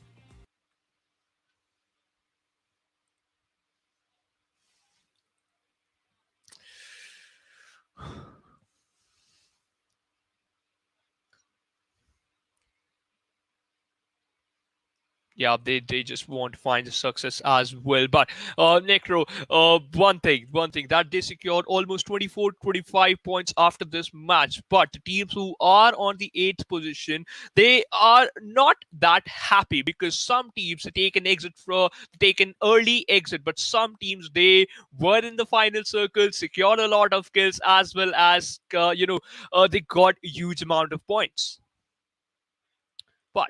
The main thing, Necro, the main thing is the team Portal Esports. They were on the 1st position. They had a significant lead amongst other teams who are on the bottom, who are just below them. But they take an exit at the 1st position in this match, as well as in the previous match. They could not able to collect a huge amount of points. But Bablu, they were on the 2nd position. They secured a chicken dinner. In the previous match, they secured 18 points. Now they are going to get the 1st position in overall ranking, or they are going to stay at the 2nd position. That's the main question. But we'll get to know this thing in a couple of minutes, because first of all, we have to witness the match ranking, then the Oppo F90 Pro movements, and we have the match ranking in front of us. Team Bablu with 24 total points with the chicken dinner. Team 0x, what an amazing performance from their side, 17 total points. Team RBN, not that far behind from 0x, total 15 points. They secure total 15 points. Team G69, their kill department is so strong. They secure 9 points, and out of those 9 points, they have 7 kill points. KillerElite, yeah, I just want to appreciate this team too. 6 kill points and only 1 placement point. So you certainly have to focus on those placement points. They do have I mean, yeah, you were talking about those placement points, right? And we did see, some kind of teams that's just falling apart in those starting areas. For example, Slam, Lost Esports, team like R3T, weren't really able to show up inside the game. I mean, do you expect such kind of a performance from a team like R3D though? No, not at all. In the previous match, they just dropped down with 3-man lineup and they got punished. And in this match, we witnessed the same thing. Pretty much. I mean, R3D again, a team who has played PMPL. They did do quite good in the PMPL as well, but I mean, yeah, unfortunately, this game it doesn't seem like the luck was favoring them, or maybe they just got quite unfortunate. Yeah, they sometimes, you know what, you had good outing and you had bad, but you still have 3 games left. You certainly can secure a good position in the overall ranking. But first of all, I'll tell you, ladies and gentlemen, that from each group, only top 8 teams will qualify for the phase 3. So every single team, they have to show that consistent performance to secure a good position in the overall rankings. Yeah, of course. I mean, you will need to make sure your team is doing best. I mean, especially you always do have, that one kind of player where he just carries your team across, and you just have that one star player in each and every single team. And I'm pretty sure all these teams are utilizing their star players to their best. But let's take a look at the overall ranking after Game 7, and this is where Portal Esports is still on top. Yeah, Portal Esports still on top with total 97 points. Team Bablu just closing those numbers. They are in the second position with total 88 points. 0x on fourth, FTF on third. But KillerElite, they have 46 points on the 8th position. Lost Esports on the 7th position with 51 points. Team G69 on the 6th position with significant amount of points. 61 total points they have. Exactly. I mean, we also had our eyes locked onto FTF, right, Shivansh? And I mean, FTF, yeah, I mean, they did quite decent in the previous game as well. I mean, FTF, again, a team who is pretty consistent throughout this entire competition. Exactly. Same goes with Bablu as well. But again, I need to focus on a team like R3D where you do expect a real great performance from them, and then they just let you down. True. Before the first match, they were on the first page of the overall ranking. Now they just slipped down onto the 10th position. This is not looking good for them, but they still have 3 games left. They can still do wonders. And next game, it is going to be Erangel. Next game, Erangel, again, a map which is more kind of like a tactically approved map, a map, Erangel, again, a map a lot of people like to call it, or a lot of people like to play it pretty tactically, because we do know we have a lot of experience on Erangel. Each and every single one, even normal players like us, have played Erangel quite a lot. So you can imagine how much Erangel might be played by these pro players.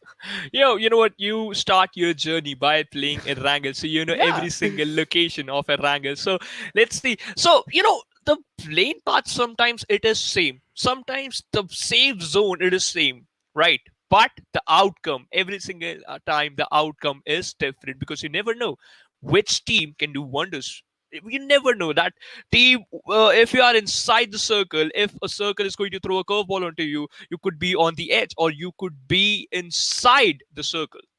I mean, hey, in the end of the day, it's PUBG, and unpredictable and unfortunate stuff do happen all the time. I mean, I'm pretty sure it has happened with you and with me as well in the past. We've just gotten unlucky, and we just start raging, we just start molding, and I'm pretty sure it does happen with these pro players as well. But again, they are pro because they do know how to tackle and counter each and every single situation.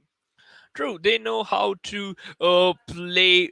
Sometimes if you want to secure a good position, sometimes you have to play a little bit passively.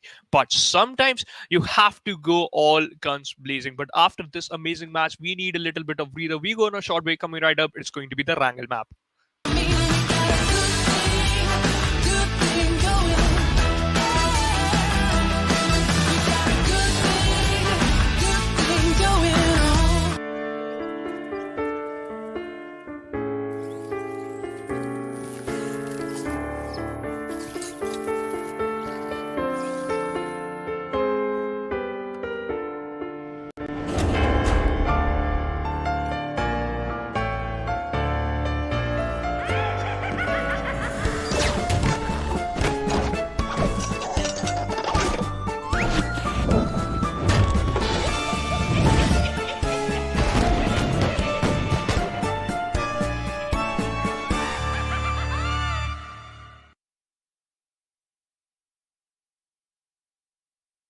Welcome to Karkin. Today, let me guide you on an in-depth understanding of this 4 kilometer humble island. Before stepping into Karkin, you may have already heard about the intimidating Demolition Zone. In Demolition Zone, buildings will be destroyed into smithereens. But rest assured that today's tour will be a safe one. Karkin might be a small island, but the textile industry of the island works as a crucial financial support for the entire island. Our first attraction is Al Haik. Al Haik is a medium-scale town, and people who lived here refined pigments for a living. Then those pigments will be sent to Hadika Nemo for dyeing. Skyscrapers are scarce in Al Haik. Compared to other urban areas, there are fewer visitors here, which makes looting easier. It's a perfect choice for a team of 4 in search of adequate equipment supplies. We'll be walking by the sea, and our next attraction will be Hadika Nemo, which serves as the port of importing raw materials of Karkin. Imported textiles are dyed in vats filled with multiple colors and distributed to the factories. If you want to choose this place as your landing spot, then it's recommended that 1 to 2 players in your team land in the containers area, as they can easily find combat supplies here, and head to the city to support their teammates. In the middle of our journey to Al Habar, we'll be passing by an enclosed warehouse. You will need to use sticky bomb to blast the walls that look less solid to get in. There's always something nice in here, but be careful, as one might not want to hide behind those walls during combat, because those unmaintained walls can be easily penetrated with just a touch, making you susceptible to attacks from enemies and exposing you to dangers. The next stop is Al Habar, which is the largest urban area in Karkin.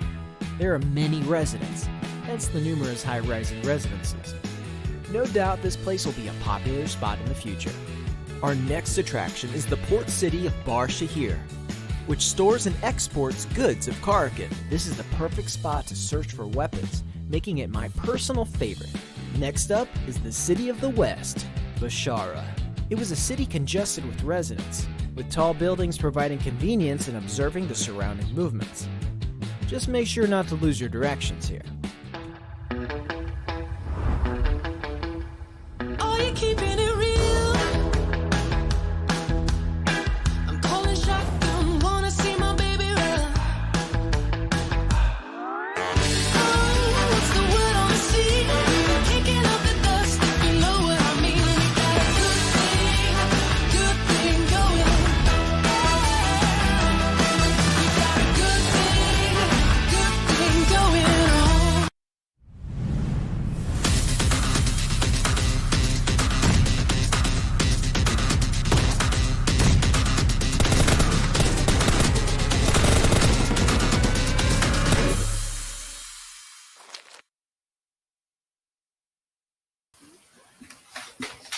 Hello and welcome back, ladies and gentlemen, to PUBG Mobile Campus Championship Pakistan region, sponsored by Oppo F19 Pro. My name is Phoenix Shivans, and this time with me is Ankit Sharma. So I thought we have Necro, but Necro, he just did an exercise. He was doing some exercise and he got slim. That's why we have Ankit. I'm just kidding. I love my casters, but the main thing is Ankit. In the previous match, Team Yeah. Bablu, they secured a chicken dinner. Exactly, in the last match, Bablu, as you were also, and you both of you, I was just listening to both of you that you were preempting and you were predicting them to get that chicken dinner. And what can be more delightful and what can be more soothing to you that if you predict someone and they get a chicken dinner, that's a delight for you as well. That certainly is a delight for me myself, for Necro as well. But right now, if we talk about the plane trajectory, starting from the northern, or we can say towards the eastern side of Zaki, and ending towards the south side of military base area. So this plane path, Bablu, they are quite happy with this plane path because their drop location is very, very close to the plane path RBN as well, because now they just drop down near the Zarki area. Exactly, onto the area of Zorgi. Some teams have actually dropped down, and we can see RBN, the team that actually went down to the wire in the last match, where in the Miramar, we see them dominating and going down to the wire, and they were looking very good. And for this match, they would really like to carry the momentum. But True. talking about that thing, I would like to bring one point into the matter that some teams are not looking good. For example, R3D, before the start of the day, they were on the first of the chart with 6th or 7th position, and now they have slipped down to 11th position. So they need to buckle up their seatbelts now. True, and you know what? I just mentioned about the teams who are not playing well, who are not looking good. I would love to talk about Team PES. In the previous match, they secured 0 point, but still they are on the top, which shows that if you were dominating throughout all the 5 matches you just played earlier, right? If you're dominating, you maintain a significant lead. Then it doesn't matter that you are going to slip down from your location. PES, they are Exactly. still Portal Esports still on the top with 97 total points, but R3D they have to do something because now they are on the 10th position with 45 points, and this is the high time. Only 2 games left after this match.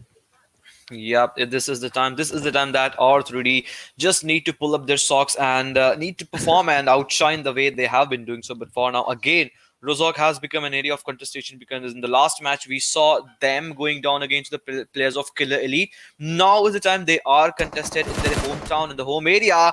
And FTC Reaper, they were just trying to pincer them down, but an opening has already been made from the side of R3D and Anubis. With that knock, I still wait that will this knock, will they be able to capitalize into kill? That's still a question because the distance is down pretty much. And just because that's a first knock, so maybe with the help of so smoke or some utilities, we can see the teams just trying to go for the revival. But this will be a risky maneuver if they just try to go for that. True, I totally agree with the point that this could be the risky move from their side. The players from Team X, they have to be careful while just running in the open. If they want to revive their teammate, they have to use those smokes to make an extra cover to block the vision, to block out the vision of your enemies. The fight is going on near the Rozhok area, and I saw the kill feed, right? Oh, I was talking about this thing. If you are running into the open, this is not looking good. You have to use those smokes and emerge. OP could not emerge successfully. He got eliminated from the lobby. A very bad move, if I have to say, because he should have preempted. But with that, I can see Virus has been traded down by the players of FTC, and Afan would be in a real hurry to actually finish things off for them because R3D, they must be knowing that in the last match also they were playing for the 3-man roster. If the players are being eliminated in this very first half of the game, this can be a risky thing that can go against the players. But this will be a key as real as how will the players from R3D will come in and jump off to the area and come closer to the road in order to secure the players. But for now, Anubis is just running out in the open but would not eventually be successful in saving his player. That means a trade has been made from both the side, but 2 players have been eliminated, mind you, from the side of FTC. True, 2 players, they got eliminated. Now NBOC has... Oh, that Thompson. I told you that Thompson is one of the best gun in close range fight. Meanwhile, we can see that Harry's the one... Chosen 4. Yeah, the chosen four. I was talking about the same thing, that they are going to do a third party, and I'm sure that they are going to enjoy the feast as well. Exactly, the chosen for realizing the fact that these teams are again and again colliding to the same area. Now is the time that R3 would really bang their head onto the walls that why did they go for that early instant? But this was a surprise move from the side of the chosen four, and just because of that, they were knocked down. Legend has been anyhow again been knocked down, and Anubis will be traded off and he will leave the lobby, and this brings down to the single player, the only player surviving from the sides of R3. Death is sure, but my eyes will be still searching for the players of FTC. True, true. Meanwhile, you know what? Now it's now the amount of pressure Shaw has onto his shoulders is literally huge because he's the last man. He has to secure a lot of points because they know that they are in the 10th position. Teams, they are maintaining significant lead. The teams who are on the top. If you want to secure, if you want to clear your path, if you want to be in the semi-finals, you have to do something. Somehow they managed to secure 3 kills, but they lost 2 players too. R3D Esports, come on, just a high time. Yes, this is the time that they have to flourish, but this is not the start that they were actually looking for because...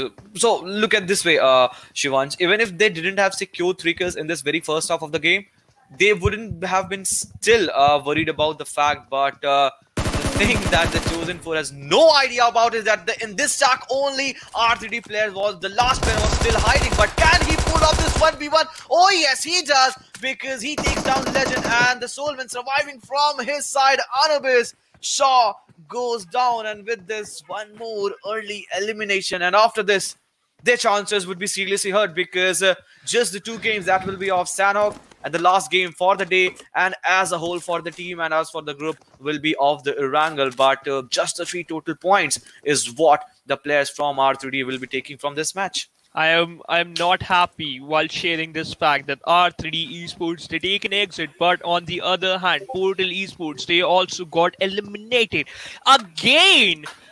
Again, they got eliminated without securing a single point. Portal Esports, I don't know what just happened with them, but come on. You are on the top. We know that you are going to qualify, but we would love to witness those fights. We would love to witness those action. We love to witness those aggressiveness from your side. Yeah, we will, but the aggressiveness that we have already seen in the very first of the game, this is panning out in a very good map in a way that the first map of Erangel actually didn't pan out. But look at the closeness, the way G69 they are just trespassing. One team is just trying to go out of the zone in order to make a rotation, maybe from the side of Yasnaya or the back ends of Rozok. One team that is of KillerElite, the team that actually dropped down to the back end side of Rozok, is now into the zone, close to the area of Potato Hill, maybe crossing to the area of School and Pochinki, and they must be finding themselves in a very good position, or maybe in the dead smack center. But we can already see one team being pinched down from the team of Never Settle, and that is of a team Bablu. The team that got the chicken in the last match is now on the receiving end for now. Yeah, they are on the receiving edge. Meanwhile, we can see that one. Come on. Oh, his position has been compromised. He received a lot of damage. Team Bablu. Man, my oh my, I love this thing about them. If one player of this team got knocked out, they'll never get hyper. They were like, no, we have to stay calm. And just because of that thing, they always came up with a solution. Exactly. So, composure is a thing that they actually maintain in a way that actually help them. But just a wall is separating the players of Bablu, and yeah, Waleed will eventually bleed off because this is an impossible revive that Yeah. has to come from their side. I would say because. Obviously, you won't let yourself go down, and obviously, you do not let yourself be in that vulnerable position because the way the players from TNS are already taking that hard scope peak, this Yeah. can be detrimental from the sides of Bablu. But for now, four players intact onto the area of Gatka and onto the area of trenches. They are looking good because one kill is already what they have secured. This is very 9 minutes of the game. And the good thing is they both the teams, the players from Never Settle as well as Team Bablu, they are inside the zone. They are just having a fight while staying inside the safe zone. So yeah, they can stretch this fight for so much long until unless the safe zone just gonna force them to disengage from the fight and move away and start engaging in some fight in a different location. Okay, so Team Bablu, we can see that Dani is just want to lurk out, just want to lure out the players who is just hiding inside those compound, and yeah, that worked out. Pika knocked one player out. Exactly, and I can see a slam coming in from the side of Dani. That means the luring has been successfully possible. And look at that, he is already knowing the area where the revival is being made. Just a low toss nade can do things for them. 1000 IQ move coming from the side of Team Bablu. That grenade, that final finish from the side of Team Bablu. Pika literally surviving on magic HP. This team is insane. The way they approaches towards the fight, the way they end those fight is so good. Is so you know what, so beautiful to watch the way these players engage in some fights. But right now Team Bablu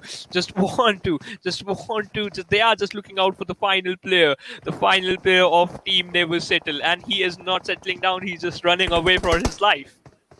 Exactly, VIRUSop just trying to fall back from this area because he already know that the danger zone is already being made in the area of Rozok, and the sole player surviving, the only player surviving from the side of TNS. So the Never Settle is a team that needs to secure some good points in order to make it to the next half of the zone, next half of the tournament. And just because of that, he's just trying to shy away from the shots that Team Bablu is altogether just trying to make. But let's head towards some other fight. And it seems that this zone will be deadly sort of, because the circle is already again and again making a shift in the open. And we Yeah. know that whenever the circle makes such shift, when we just have small shacks, hay shacks, haystacks, and small compounds and wooden shacks, the game becomes deadly and it becomes fathom to survive for all these teams. Yeah, sometimes it becomes slow, and sometimes it's so fast-paced that you never know which team take an exit. Meanwhile, if you're talking about teams taking an exit, Team R3D, they take an exit from the lobby, as well as Team Portal Esports. We have 13 teams alive, and another team who take an exit, who had a fight with R3D Esports in the Rozhok area. They also got eliminated from the lobby, but iconic. This could be the iconic moment for him if any team decided to just run away, just want to be in the same area. He can take down 2 to 3 players in a single spray. Yep, they did. But where do you think the circle will make a shift? Okay, on the northern side of the map. Oh, I'm right. Woohoo! Oh, what a guess! What a guess! You just need to be complimented. Look, claps for you, my boy. Okay, so Ankit, right now you just want to tell the audience that my prediction is late, as you expected. No, it is right. No, I'm just I playing my asked it cards, late. you know. I just asked it late, but look at that. So yeah. RBN in the dead smack center, but some of the teams are already facing the brunt of the blue zone. Talk about G69, they are still in that border city, and the moment they will make an entry, maybe from the backhand side, they might fight some good area, but maybe it will be very late for them, as the teams that are aggressing, that are trying to move from the southern side, will occupy all the place that could have gone into the name. Yeah, they could have gone towards the meanwhile, we can see towards the northwestern side a cluster of teams forming near the northwestern side of hospital. Players, they are got knocking out. Players, they are not looking good. Some players, they got knocked out in the open. That's why players are forced to use those smoke grenades to make an extra cover to revive their teammates, then focus on the rotations. So RBN is holding a very good angle for now. They are holding a very good ridge, but all they have to do is just not to overexpose themselves, because obviously the distance is pretty damn much, because the revival will become a key and revival will be given. But you have to take one thing in your mind, that revival will be given, but where would you take all these vests and fresh helmets from? Yeah, where would you find those fresh helmets? Obviously, the airdropper. We can see the airdropper pretty far away. Pika!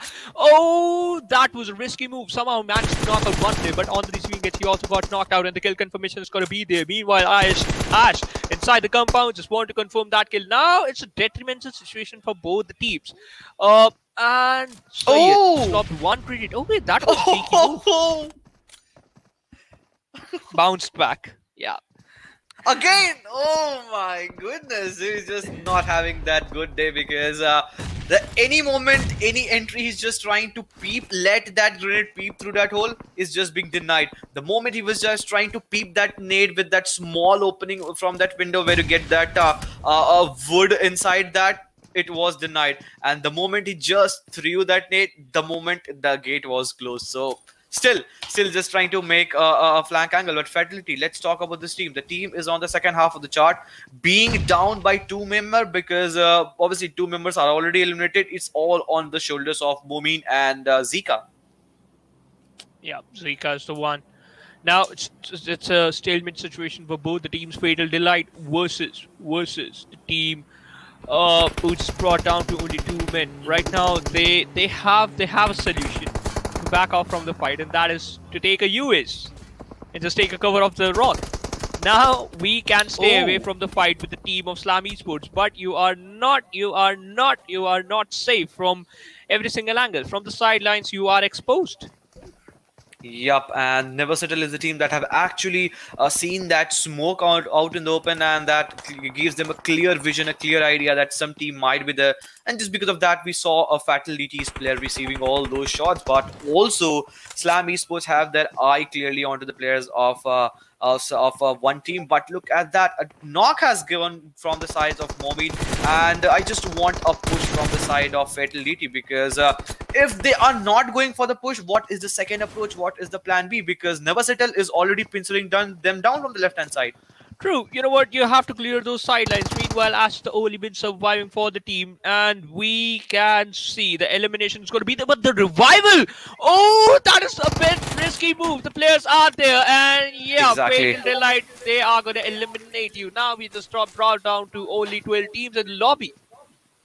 Exactly, and it seemed that Fidelity have heard just my wish, and just because of that, they made a successful push, and they have done one thing good, that they have eliminated a team that was actually not letting them flourish, and just because of that, now was the time with looting all those crates with the help of Buggy and yours, they will be rotating. But Astro, so this is also a team that is actually faltering and just hoping, just letting their game go in a way that can help them to go into the first half of the chart, because they are on the 9th or 10th position, I guess. So a good game maybe in this side, in this game of them, can help them secure some good total points. Yeah, it kind of helped them to secure some decent amount of points out there. But right now, moving inside the safe zone is the best thing. Shelby, he knocked out one player. Kill confirmation is not there. Meanwhile, RB and Butt, he is not stopping in the previous match. In the previous match, he's the one who knocked out Dani and secured a third position for his team. But right now, he is doing a lot of job for the team. Exactly, and just because of that, we can see. Okay, so the team RBN has holding this area for a long time now. We can see some ditches, we can see some trenches, but they have been done decently, doing in the way they have secured all the 4 players intact. And look at that, 2-1-1 split. Shelby on the left hand side, Hellboy on the right hand side, and Hardy and Butt. So if any player tries to aggress onto them from the left hand side, Shelby is there, and Hellboy now has gone to the back hand side, and this is a good decision, because 3 players onto the front hand side and on 1 player onto the back hand side, just in order to secure kill and not let any other team backstab. So a brilliant strategy coming from them side. But the question is, can they have the next zone in the favor? I don't think so. I don't think so, because PUBG gods, they are insane. They can throw a curveball onto you. You know what? But let's see how these teams are going to perform right now. Team Bablu already secured focus. They need more. That the bursting down of that car help you to just stop the rotation of that particular team. Oh my! That was a bit risky move from the side of from players of Zero X. Exactly, but look at that. Nades and utilities been constantly used in order to secure some of the knocks and openings, and just not allowing the players from 0x to make an entry. So this is the moment that every team will be looking up for, because the circle has already made a shift and gone away, not only from the sides of 0x, but also from the sides of Bablu. We can already see 3 teams on the western half of the circle, and I can guess Astro is also one of the teams that will have to make an entry. But how will they make an entry? How will they face all these fights? We have to still wait for that. Yeah, we still have to wait for that. Meanwhile, Dani just want to lob another grenade onto the players of 0x, but they have to move inside the safe zone. Meanwhile, Lala just knocked out Akram. The kill confirmation is not yet there, but we know that it is going to be in a minute or two. Meanwhile, Sohaib is the one just hiding behind that stack of hay. Meanwhile, he just want to burst out the tires of the vehicle. Exactly, and vehicle disruption, vehicle decimation can help them paralyze the movements of the opposing team. But look at that. Team Bablu is just not going into zone, just trying to capitalize the most of it, because they knew that 3-4 team are already into that open zone and they have to make an entry, and just because of that they are just trying to gatekeep. But one thing they have to keep in mind, that they too have to go into zone. But look at that, team FTF, the team that is already looking very strong in the overall ranking, is just trying to pincer down the players of Astro, and it seems that they might have eliminated them. Because of that, we are already down to 8 teams and 26 players still alive in this match. But look at this, Team Bablu also have their claws are being aligned by the sides of Lost Esports, and they are all 4 very strong. Meanwhile, Lost Esports doing a lot of job. They already secured. Okay, they could not able to secure a single kill, but they are inside the safe zone, and we can see that believe he has a lot of confidence onto his gun power. Just knocked out some players. Just want to confirm those kills. That is very crucial. They are on the edge of the safe zone. I know after the 5th zone they are gonna move inside the safe zone. Meanwhile, a slamming coming from the side of Team Bablu onto the players of Team Lost Esports. Yep. Exactly, and just because you can see Unknown being eliminated, and if they have to take this fight, if they have to make an entry to zone, this was an obvious. But Nade, can this be a detrimental for them? Because you can see Pika and Dani and Wuz just trying to pin set them down. But with that, a nade. Okay, so it was a well-cooked nade, and just because of that, it got just overextended. But all these fights are happening on the western half of the circle, where the congestion has already been made, and Lost Esports just not allowing the players of Bablu to make an entry. And just because of that, we can see 3 players, 4 players, all trying really very hard to flush things off with the help of Nade. But at the same time, we can see Believe his helmet has already been blown off. Okay, so Lost Esports, they are not looking pretty good, because now Team Bablu, they are going to charging onto them, as well as they are taking some amount of damage from the sideline. Meanwhile, G69 Toxic, he has been taken down. Zibyan, it's a slop grenade. Oh, he knocked out Believe. Now, the things will get worse for this team, because now it's a 2v4 situation for them. Exactly, and Iconic Innovator takes one down, but Dani has gone down. He has taken 2 more down, and this is now down to Pika versus the players from Lost Esports. The best part for Lost Esports is that one man is already standing. 3v1 fight. Can Pika take in its own way here? We have to still wait for that, but things are looking really dangerous, because this is a fight that Lost Esports has already let go in themselves. Yeah, meanwhile, the way Lost Esports played was so good that they eliminated a whole team. Meanwhile, Spicy for you received some amount of damage, but on the other side, he dished out some amount of damage as well. And we can see players are moving inside the safe zone, just want to secure that decent position. Lala with his molly. Shelby! Oh, that molly, I think so. Shelby received some amount of damage from the molly. No, he's still on 50% HP. He's still waiting. He's still waiting for the perfect opportunity to chime in. Look at that 6th zone. Well, Is has still made a move, but how many teams are still alive? 6 teams and 14 players are still alive. But now is the time that one team is going down one by one, and it seems that the team that actually decimated the players from Team Bablu is now going down one by one. But look at that G69 again emerging strong. This is a team that actually flourished in the map of Erangel, be it the first map, be it the third match. They are looking again strong. King, Toxic, can they be the king of the ridge? Because this ridge can help them secure a chicken dinner in their own way. Meanwhile, but come on, can he able to repeat the history or not? Right now, he has no health utilities, and but he's the one who's gonna secure that kill. Okay. Meanwhile, we can see we still have 5 teams left. 11 players are still inside the lobby. 11 players are still alive, and the team G69, they secured 8 kills. Whoa. Exactly, 8 kills already onto the name. They are looking very strong for them, and the best part for them is that they are holding the ridge, they are holding the zone, and that only thing that they have to do is to not let themselves get overexposed and just to scout the area. But KillerElite, this is also a team that needs to get a chicken dinner at least for themselves. But look at that Toxic with that streamlined spray has done a massive amount of damage onto the player of FTF. Just because of that, they need to come in zone. But for now, I'm just waiting for the circle. So just imagine if the circle goes in the middle, which team will be into that? None of them, because all the team are holding the edge. Only one thing that is dropping down into the center of circle, and that is that exclusive drop. But with that, Toxic needs a revival that will be for sure given, but obviously you will lose some of the important time that you don't get in this last circle. Meanwhile, you still have 30 seconds left. So yeah, revival is going to be there. It has to be there.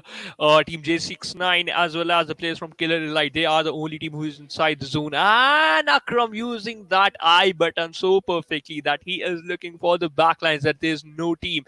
I think so he heard the footsteps. He heard the footsteps of King, that he is on the backlines. King just lobbing some smokes for himself to make an extra cover. Spotted down Thompson, but no, could not able to dish out, could not able to connect a single bullet. Just the 7 meter. Just the 7 meter is what Team G69 has all to travel. But this 7 meter is not gonna be an easy task for them, because the 7 meter they already crossed the ridge, and then they will have the dip, then they will have the steep. from there they have to create the artificial cover with the help of smoke and all, but we still have to wait for that. How will these happening? But because for now it's, you know, the FTF have decided to make a slam in onto the player of Protein and their teammates, and just because of that they are falling down one by one. FTF goes down, Protein also goes down because FTF is looking very, very strong, but also one team KillerElite. 3 players still intact into the last zone. Can this be a game for themselves? If they let this hold this shack for a long, this can be a game for them. Protein literally knocked out 3 players with an UMP, and I must say that SMGs, the meta is the best. SMGs with those M46, M416, with those AKMs is so good. Toxic, he's also using an UMP, and you know what? He is literally looking so good because he secured a lot of kills for himself. He's on a rampage, 6 kills onto his name. Now we just have only 4 teams, 8 players are there. Toxic, he has that 6x attached onto his Toxic or onto his UMP, but trying his level best to knock out some players. Exactly, we are just witnessing some UMP meta coming to action, but no, Toxic, he is still surviving, but King has finally being pinched down. But with that also, Akram has gone down. Now is the biggest question, how will Toxic go into zone? Because Circle has gone away from him. 31 meters is all they have to go into zone, and his last man surviving. 9 kills already onto the name, and we still have 4 players on the left hand side. We can see KillerElite team still surviving, and just because of that, Protein finishes things off for the players of G69. Oh my. 3 teams again. Now it's 2v2v2 situation between all the 3 teams. 8 zone, 15 seconds. Lala with only 1 kill, but his team has 7 kills. 8 kills again. Thompson secured another kill. Lala spotted down 1 player, spraying down some random bullets, still thinking that he might secure 1 more kill. 40 meters far away from the zone. Now, which team is going to secure the chicken dinner? Lana low. Where are the players? Where are the players hiding? Look at your left. Look at your left. Your left is completely open. Okay, that grenade. Come on. And yup, he is going to convert every single player into loot crates. Exactly, but he's still not able to find out the last player surviving from the sides of Mega Sports. That is Believe, and we have to still witness how these fights are all be panning out, because Lost Esports, last player surviving, and that is of Believe. And yes, he has been finished off, and just because of that, our chicken dinner already going into the name of one team. A very well-deserved chicken dinner for FTF. Lala finishing things off in this very third match of Erangel. FTF, we just saw them trying really hard in this last match on the very first match of Erangel, but it takes consistency takes perseverance, and in that FTF did manage to not only secure that 15 placement points, but also managed to secure some kills towards the end of this very match.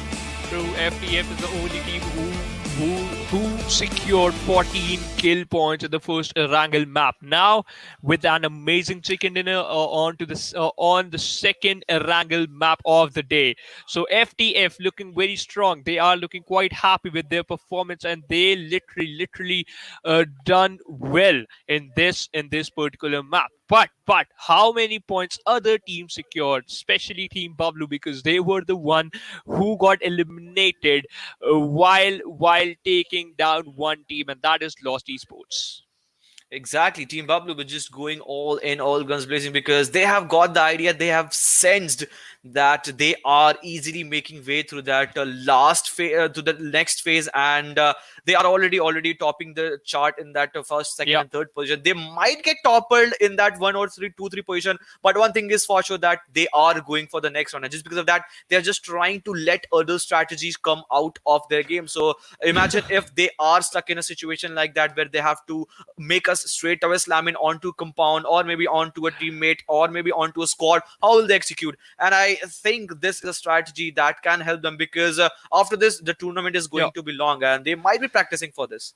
Yeah, they might be practicing, they might be doing some experiments, and this experiment didn't work out for Team Bablu. But teams like PES and R3D, they have to work. TPS, they already qualified, so yeah, it doesn't matter for them till now, until unless they just slip down to 5th position. We have the match ranking in front of us. FTFxESPORTS 25 total points, Team G69 17 total points, Lost Esports 16, and KillerElite 13 respectively. Look at that, 8 kills already in the name of Bablu. So 10 points in a match that we call that didn't go into the way, still 10 points into the name. So this is a platform, this is a way Team Bablu has actually set the standards from themselves, that if they are eliminated even at this with just 2 total pole placement points, they will still be able to secure a decent total of kill points, and that's a make a total of 10 total points for this match in them. True. I totally agree with your point. But meanwhile, Team RBN, you know what? Some teams, they're usually known for their kill department, but this team, they are literally balanced those things perfectly. That they are securing good points. They're securing good placement points as well as securing good kill points. But right now we have the second page of match ranking, R3D on the 9th position with only 3 total points. The Chosen 4, they are on the 10th position with also 3 total points.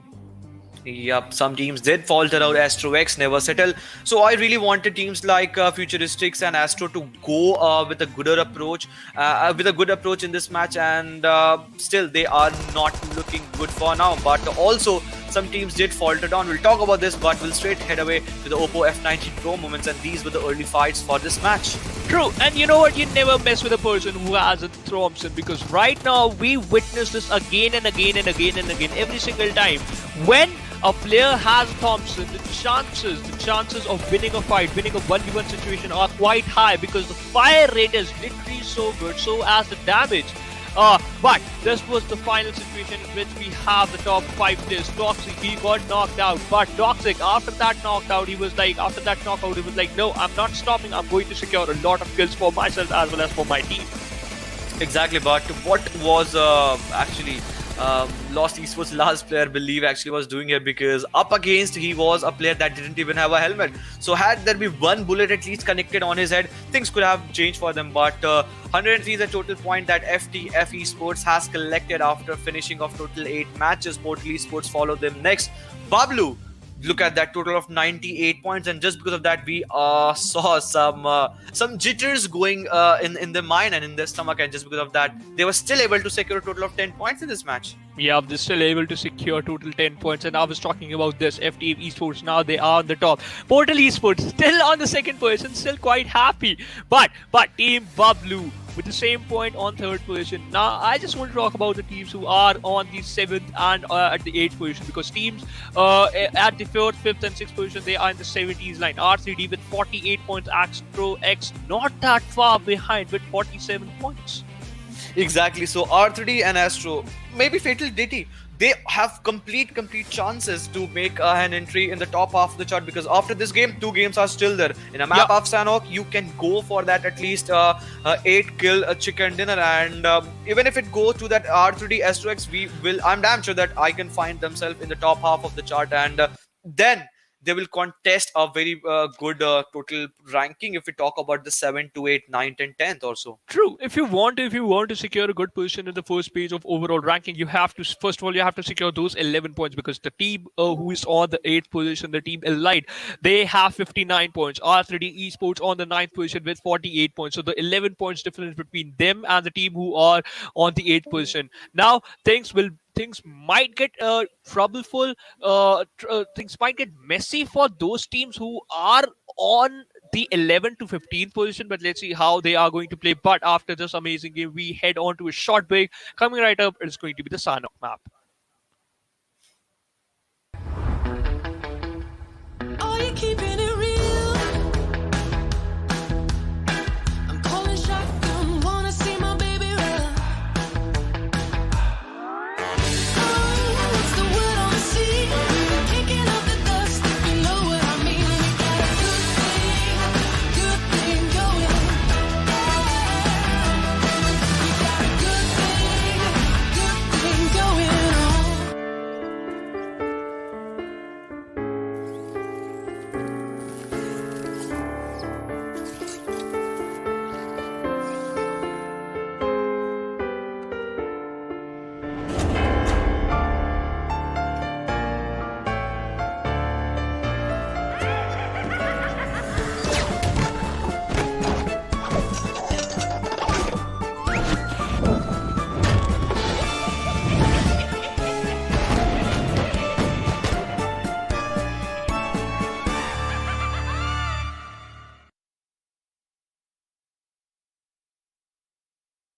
Welcome to Karkin. Today, let me guide you on an in-depth understanding of this 4-square-kilometer humble island. Before stepping into Karkin, you may have already heard about the intimidating Demolition Zone.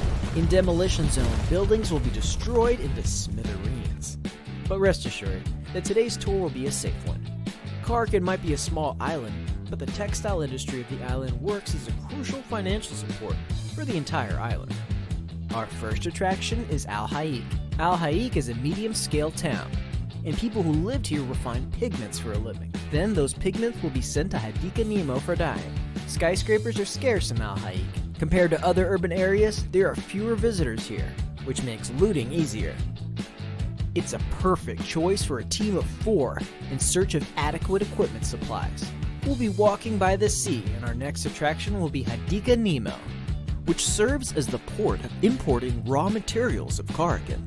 Imported textiles are dyed in vats filled with multiple colors and distributed to the factories. If you want to choose this place as your landing spot, then it's recommended that 1 to 2 players in your team land in the containers area, as they can easily find combat supplies here, and head to the city to support their teammates.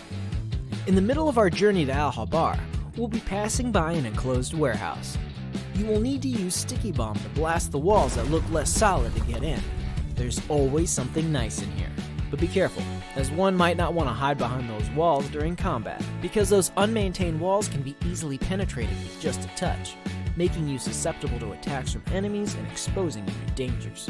The next stop is Al Habar, which is the largest urban area in Karkin. There are many residents, hence the numerous high-rising residences. No doubt this place will be a popular spot in the future. Our next attraction is the port city of Bar Shahir, which stores and exports goods of Karkin. This is the perfect spot to search for weapons, making it my personal favorite. Next up is the city of the West, Bashara. It was a city congested with residents, with tall buildings providing convenience in observing the surrounding movements. Just make sure not to lose your directions here. Our final destination is the cargo ship, located at the southwest corner of the map. This ship has been idle here for forever, and has already been abandoned. Yet there are still goods that remained here. However, due to the gigantic size of the cargo ship and the containers, this place no doubt becomes a place to rumble. Don't you feel the excitement already just thinking of it? Besides these urban areas, Karkin also houses many such little buildings. Rumor has it that there's another passage beneath these buildings, as well as a huge space beneath Karkin. Well, it's up to you, believe them or not. Alright, your Karkin tour is now closing its curtains. Looking forward to seeing you next time.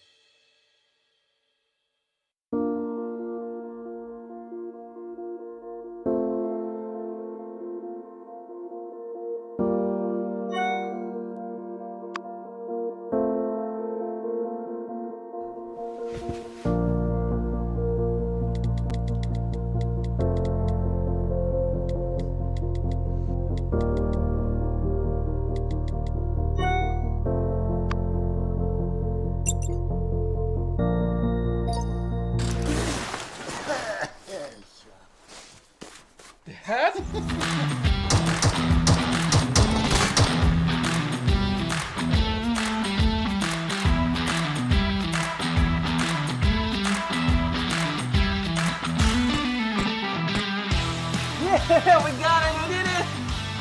I know you will be there for me. I'll always be here.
Boy, you're keeping it real. I'm calling shotgun, wanna see my baby run. Oh, what's the word on the sea? Kicking up the dust, you know what I mean. We got a good thing going. We got a good thing going on.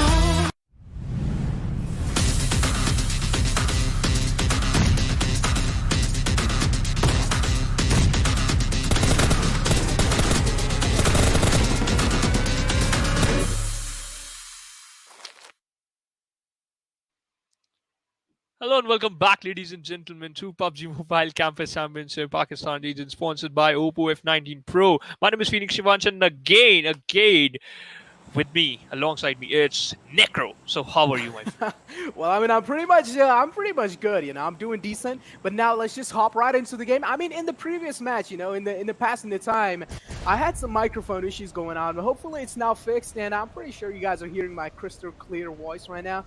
But now let's just head right inside the game, as it's the map of Sanhok, and we do know it's a small map, and we do expect some early ruckus caused.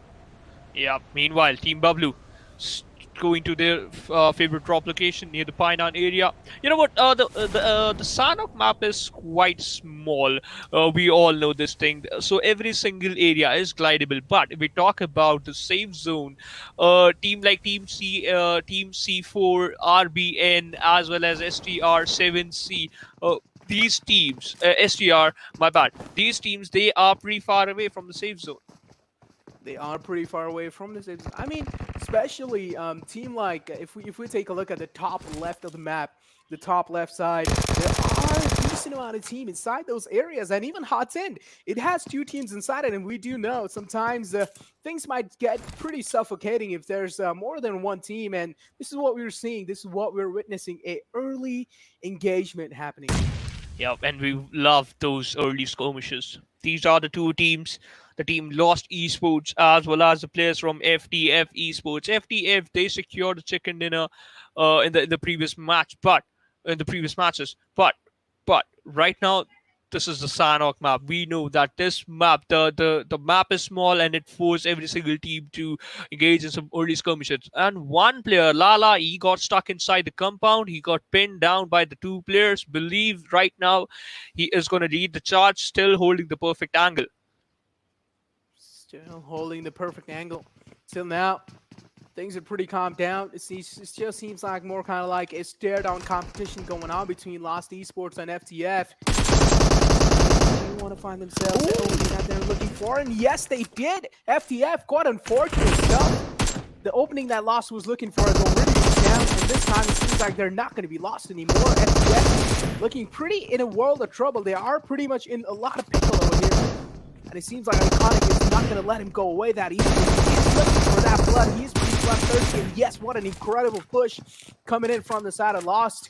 One guy pushed in from the staircase. The other one pushed in from the back lines. And this is what we're talking about. A perfectly executed strategy. Yeah, and you know what? If you know how to execute strategy, then you will get some kills. And just because of that, we can see the players of Lost Esports already secured 3 kills. And they are quite happy with this performance. Till now, off to a really good start, but you need some more kills to maintain a good position in the leaderboard, in the overall leaderboard. They do need it. Till now, the circle is quite a mystery. It's quite a mystery where it's going to shift. Either it's going to shift on the top side of the map, on the left side, on the bottom left of the map, or on the right side. Chance of it shifting on the bottom left. Cover a lot of area as another fight erupting inside the bootcamp area. I mean, of course, bootcamp area, you do expect some early skirmishes happening. And it's going to be Futuristic quite doing good inside the fight. I mean, up till now, they do have 2 other players drop down to quite low HP. And the kill will be confirmed as well from the enemy lines, which is going to be Never Settled. And it seems like, yes, Never Settled are pretty unsettled. True, because one player got knocked out, and the lead rival But on the other side, we can see Futuristic. They just brought down to only 2 players. Afar is the one who has good no doubt. He spotted out the player. He is reviving. He is sticking with the revive now. Now he just ran away. Right now he just want to take a fight. Reaper with that incredible jump spray knocked out 1 player. Just want to confirm that 2 kills. And yep, he did the same thing. He did the same thing. And now it seems like they are pretty unstoppable. Futuristic doing an incredible job inside this entire fight. Unsettled. Never settled. Sorry, my bad. Never settled. It seems like they are in a bit of pickle. They need to find themselves the opening onto the players of Futuristic. As long as they don't, they are going to be in a massive pickle. Now this is where a fight breaks down, and this is where they both are engaging with each other. And it seems like Never Settled has already found themselves the opening that they were looking for, but the teammate is going to be there in the back lines, denying him completely and taking him out. Yep. Meanwhile, we can see one team take an exit from the lobby. The team, Futuristic X, they just brought down 22 players, but it doesn't matter. They already secured good amount of kill points. But G69 Diablo, very, very close to the players of FatalElite. Now, FatalElite, come on, look out for your backlines. You could collect, at least you could secure one kill point. But no, the answer is no. Okay, so Diablo, he just secured some decent amount of information. That one team, they just ran away from the compounds, and we can hold this compound until and unless the blue zone gonna force us to move away.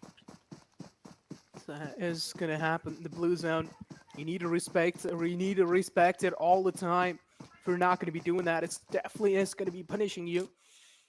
And this is what we saw Bablu do the previous game as well. They were always in the center of the circle. It's more kind of like the zone was respecting them, as airdrop 1 is already on the board. It's going to be the AUG. I mean, not a lot of players do prefer this gun. It's more kind of like if you find it, then you just take it. It's not like a lot of players do prefer it, because a lot of players are quite comfortable with the M4, and it does make sense. It's a ground loot weapon. And if you are going to be using those ground loot weapons, you need to make sure you're mastering those. True.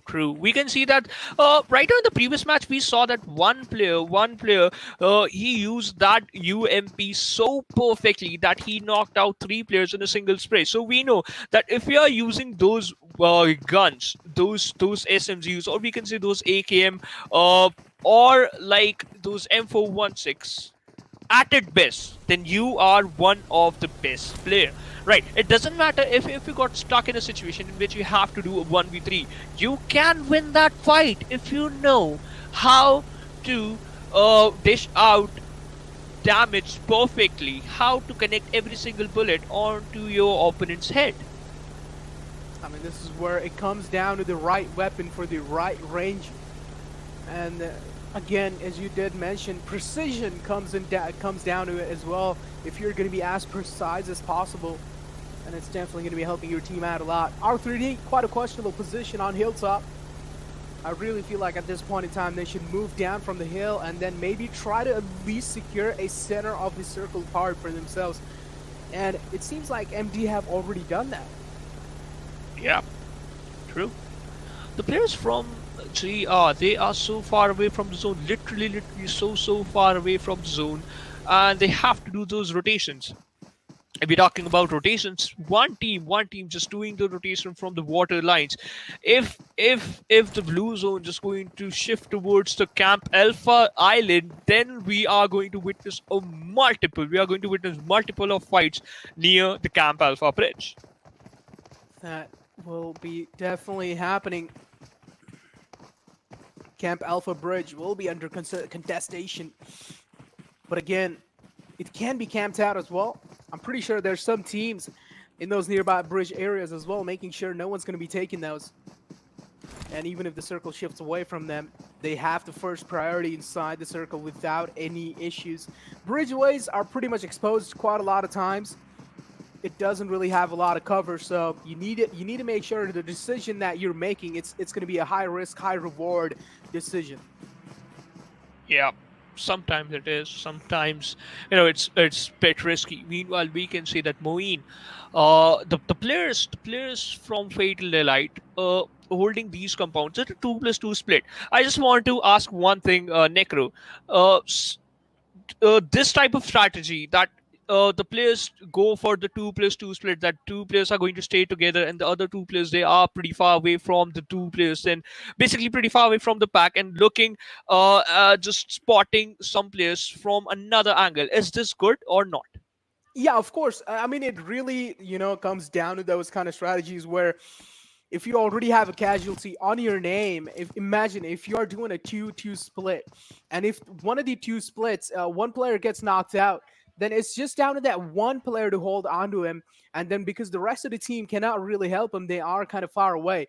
But now, if you are going to be sandwiching a team between you guys, if you're going to be having those players in the lurk lines, and the backline cover is going to be there, then sometimes it can catch your enemies off guard and it can just surprise them. True, true, but you know what? As you just mentioned, sometimes. So yeah, it is a bit risky to be honest. But risk it for the biscuit. But in PUBG Mobile, risk it for the chicken dinner. And now we can see one team. One team. They are just moving inside the circle from the southern side of the map. Oh my, oh my! This is literally a bit risky because you are taking consistent amount of damage from the blue zone, and you are gonna use a lot of health utilities while moving inside the safe zone or when you are going to stop at a location. I'm pretty sure what they're doing is planned out, so they do have those needed, essential, those first aids, those needed amount of first aids that is needed to make such kind of a long rotation. So I'm pretty sure they would be pretty safe until now. And they are going for more kind of like the safest route inside the entire game. And I'm pretty sure they're going to be entering the circle from Tambang side. Now the next circle shift, this circle shift is quite confusing. It's just well divided into all these three islands that are separated from each other. Yep. But I would love to see a zone towards the northern side of boot camp. Then it is going to be really, really interesting how these teams are going to move inside the circle while not taking some fights, or while taking some fights and winning those fights too. Meanwhile, we can see the players from Mega X very close to the Camp Alpha area. If they are going to move inside that area, that particular area, then they're gonna enjoy the loot of that particular airdrop. That's going to be happening for sure. But again, I want to point one more thing out. Bablu, again, it seems like they're going to be the zone magnet as they are in the center of the circle. Now, the chances of them winning the game are pretty much high, only if they play out the situations right and they make sure they're not getting punished for some small rookie mistakes. As G69, a team which did pretty great in the last game, they need to make sure they're doing the great in this game as well to carry their legacy forward. Yeah. If we talk about the previous three matches, we saw that the final circle is at the open area. So we witnessed a lot of open fights. But right now in the Sanhok map, we all know that there are a lot of open areas, and we know that this circle is going to be near the open area. So the main thing is we usually witness a lot of fights in the Sanhok map. But right now, not a single player is interested to take some fights. Well, it seems like RBN has already found themselves the opening that they were looking for, but is going to be the man to get the opening and get the confirmation kill as well. It seems like he's going to be pretty unsettled, pretty unstoppable, as Butt already opened things up for his team. And now it seems like there is the team that is in their nearby vicinities. Astro already lost two of their players on their name. They need to make sure they're either getting out safe from this kind of situation or at least get one knockdown to buy themselves enough time to back out. True. True, but you know what? The players from Astro X, they have the height advantage. But the players who are inside those compounds, they have a huge amount of cover. Team RB in, they are pretty safe. So as the players of Astro X. But engaging in some fights, the best thing right now. The players are exchanging some bullets, dishing out some amount of damage, but that's not enough to take down one enemy. Now where Killer is moving, there's one more team in the front lines, and yes, it's going to be G69. Killer getting punished for moving out the cover. And being a little uncautious there. He should have been cautious. He should have watched out for those compounds. Killer needs to know such kind of rookie mistakes can punish his entire team, as now it's just down to that one last man standing from that team. And Astro, it seems like they're not really having the time of their life inside this game. Astro X needs to find themselves a safer spot. One last man standing for that team. Things are going to be pretty tough. True. Meanwhile, we can see Team G69 again. They're playing with the 3-man lineup. They secured 1 kill, and that is off 1 player of Team. I think so. Astro X. And yes, I'm right.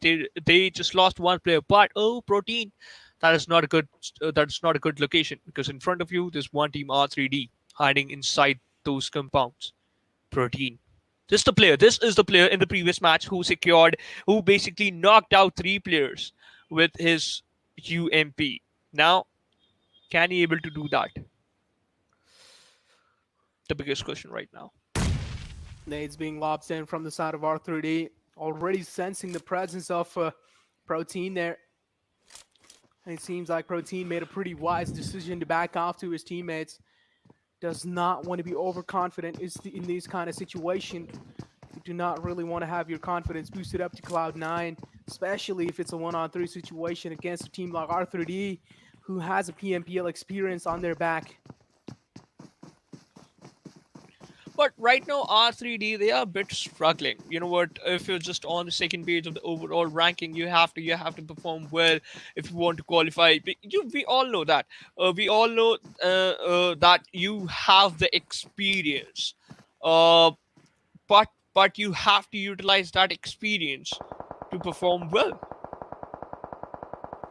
Experience, yeah, they definitely do have the experience to perform well, but I don't really know what exactly is holding them back. Maybe it's because they do just have 3 players inside their squad. Maybe that's a little issue there. R3D needs to fix that as soon as possible. But for now, another fight breaking down between these 2 teams. Protein again seems like he has his sights locked onto him, and that's going to be an easy kill. But no, Protein kind of messes it all up.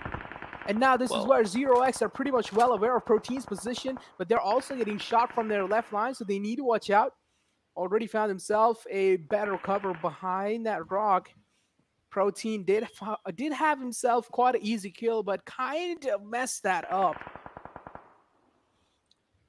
Yeah. You know what? Protein can do way more better than this. But right now, we can see the players from R3D Esports, they are hungry for some kills. They are bloodthirsty, and they secured at least 1 kill for themselves. This is a nice start. This is a nice thing. Protein still holding the same angle. And you know what? If you're staying at the same position, sometimes it is a bit risky, because players, they are going to lob some utilities onto you, and you could be taken down. Protein is like the silent hitman, silent assassin inside the game, where teams need to watch out for Protein. They need to make sure they're being as safe as possible, especially you do not really want to expose your body. But Protein kind of messed an easy kill up, which leads me to believe that Protein might be in a bit of trouble, because he's already given his position away. And this is where Zero X need to realize that they do not really want to step outside cover uncautiously. Protein getting third party from the backlines. It's going to be R3D putting pressure, and yes, Virus is going to be confirming the kill for himself as well. Now R3D coming into action, again secured another kill. Meanwhile, we can see that Clone, he knocked out 1 player. The team Zero X, they are using those rocks as in cover, as well as taking down some of the enemies. R3D secured 4 kills, which is really good. But a 3-man lineup, it is a bit risky. You have no time left, and you have to move inside the circle too. You'll have to move inside the circle as well. The team that is on, it's going to be R3D, but again, another fight breaking down. It's going to be G69 instilling fear, instilling pressure on the players of Fatal. And it already seems like Fatal are in a massive water trouble, as already a fatal amount of damage has been dealt onto them. And now it's just a matter of seconds when G69 are going to be unleashing the fatality onto them. Oh yeah, Diablo. just going to confirm that kill. Right now, teams are moving inside the circle. A lot of fights happening at this moment because teams who want to move inside the circle, they are taking a lot of damage off blue zone, as well as the teams who are gatekeeping for them. R3D Shaw again converted another knock into a kill. Portal Esports finally taking down some of the players and confirming those kills too. Portal Esports coming to action, take down, confirm some kill points. Confirm some kill points is what you said, and yes, it's going to be important. One point per kill is the meta. We do know sometimes it can be quite challenging, and it can be quite shifting as well. Even if things are not looking too good for your team, if you just secure a lot of kills even inside one game, that can turn the tides in your favor sometimes. As PES has already spotted out the players in their enemy lines. And it seems like Team RBN are on a run as PES are pretty unstoppable. RBN instilling fear, instilling pressure on the players of G69. And this is where G69 are in a heap of trouble. True, and the interesting thing is we still have 11 teams left, but only 29 players are in the lobby. And yeah, this is something unusual. Meanwhile, Insane with his insane spray converted a kill. Joker spotted down one player. Meanwhile, RBN Hellboy on the receiving edge. Bablu, they spotted them down. Want to confirm those kills. Joker trying his level best. He received a lot of damage. Oh, come on! You dished out a lot of damage onto him. Yep, he knocked him down too. Insane. He just moving forward. He just want to confirm that kill. Not that far behind from safe zone, but Team Bablu, they are inside the circle. Again in the center of the circle. Portal are creating a portal for the enemy teams inside the hell, and this is where they don't really have any other choice. While Portal is just absolutely dominating the entire late game situation over here, RBN found themselves in quite a tricky spot, and it seems like Portal are ready to punish them as well. 2 players knocked out. RBN, another player is down to such a low HP as well. This is where they are making the risk rotation inside the circle. RBN found themselves a temporary bit of cover behind that little rock. But for how long is going to be the question, because Portal Esports, they are pretty bloodthirsty and they want to open the portal for them right in the hell. And it seems like PES are on a move. Yeah. Bablu Teen Wolf knocked out R3D Shaw. RBN Hadi got eliminated from the lobby. 21 players alive in the lobby. Nocto, he converted. He secured 3 kills. 5th zone closing in. All the teams, almost every single team is inside the zone. Teams are literally dishing out a lot of damage. Players are knocking down. Players are knocking down those their opponents. Teams are losing those individual. Bablu Teen Wolf, come on, you have to secure that kill. And yep, he's going to do that. He is going to do that. From the back lines, Bablu doing a lot of work. As I did mention, they do have themselves the circle up till now. They do have one of the best covers inside the game as well. All 4 players alive, so of course we do expect some domination from this team. Already spotted out so many teams, and it seems like Bablu are just unleashing hell onto the enemy lines. It seems like they are going to be unstoppable anytime soon. They are pretty much unstoppable. They need to make sure their backlines is cleared though as well, because there is one more team in the backlines, and this is where they might just get punished, or they might just get greedy for focusing on one guy, and it's going to be the Chosen 4, kind of in a pickle in the situation they are initially. True. Tani just lobbing some smokes, just spewing some smokes to make an extra cover, as well as to move inside the safe zone without having any problem. And we can see that we have only 5 teams left and 10 players are in the lobby. So Byan, come on, just holding the same angle. You know that the one player is hiding behind that rock, taking a lot of damage of the blue zone. Harry still surviving. Does he has any first aid kit? Does he has any utility? I think so. No. I am pretty sure he has some save for himself. Within a blink of an eye, it's just down to a 4-team game now. Again, Bablu being one of those. They have all their players alive, looking pretty healthy. They did secure themselves the center of the circle since the start. And they are pretty much being the zone madness since the start as well. Bablu, Pika. Again, now Pika, a player you need to watch out from. And it seems like the Chosen 4 is still outside the zone. And yep, the eagle eye from the side of Bablu is going to be there. and it's just going to be so detrimental for the enemy lines. As now it's just down to those last two teams standing. It's going to be Portal Esports going head-to-head against the players of Bablu, and I really want to see which one comes out on top. Yep, I'm waiting for that too. Meanwhile, the blue zone is literally very, very close to these players. But these players, they are not that far behind from the circle as well. Zibian, I think so. He just wanted to burst down, or that was a grenade. I'm not sure. Meanwhile, Zibian still with his teammate. He just want to bloom another smoke.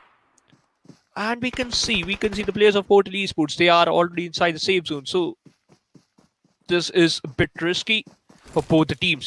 Zibian still leading the charge, taking cover. Oh, that grenade could be more lethal if it's towards Zibian. Yeah, Zibian does have that little cover for himself as a smoke, but Zibian needs to be a little waitable, and that nade is going to be so precise, taking down Joker without a doubt. The precision is there on point from the side of Bablu, and wow, what an incredible chicken dinner. Bablu proving their grounds again and coming out on top inside the game. What an incredible nade in the end there. True. You know what, Team Bablu, they secured a chicken dinner in the Miramar map, but the zone, it was favoring Team Bablu in the Sanhok map as well. Just because of that, they secured another beautiful chicken dinner for themselves in the Sanhok map, and they collected a lot of points for themselves. They did collect a lot of points for themselves. I mean, especially if you're going to be in the center of the zone in those late games, all you need to do is just hold down your compound and wait for all these teams to just run out in open, because you do know you have one of the best covers inside the game. All you need to do is just hold down, watch out, just make sure you have that eagle eye on your side though. True. And you know what? The way Team Bablu play, every single time I was just literally telling about this thing, the way they aggress, the way they strategize, the way they engage in a fight is literally amazing. Because in the Erangel map, let's take an example of the Erangel map, that they spotted down the players. First of all, Zibian was literally lurking out with his Dacia to lure out the enemy from that compound, and it worked out. But in this map, whoa, they secured 31 total points. Wow, that's pretty much an incredible number, and this is what we're saying.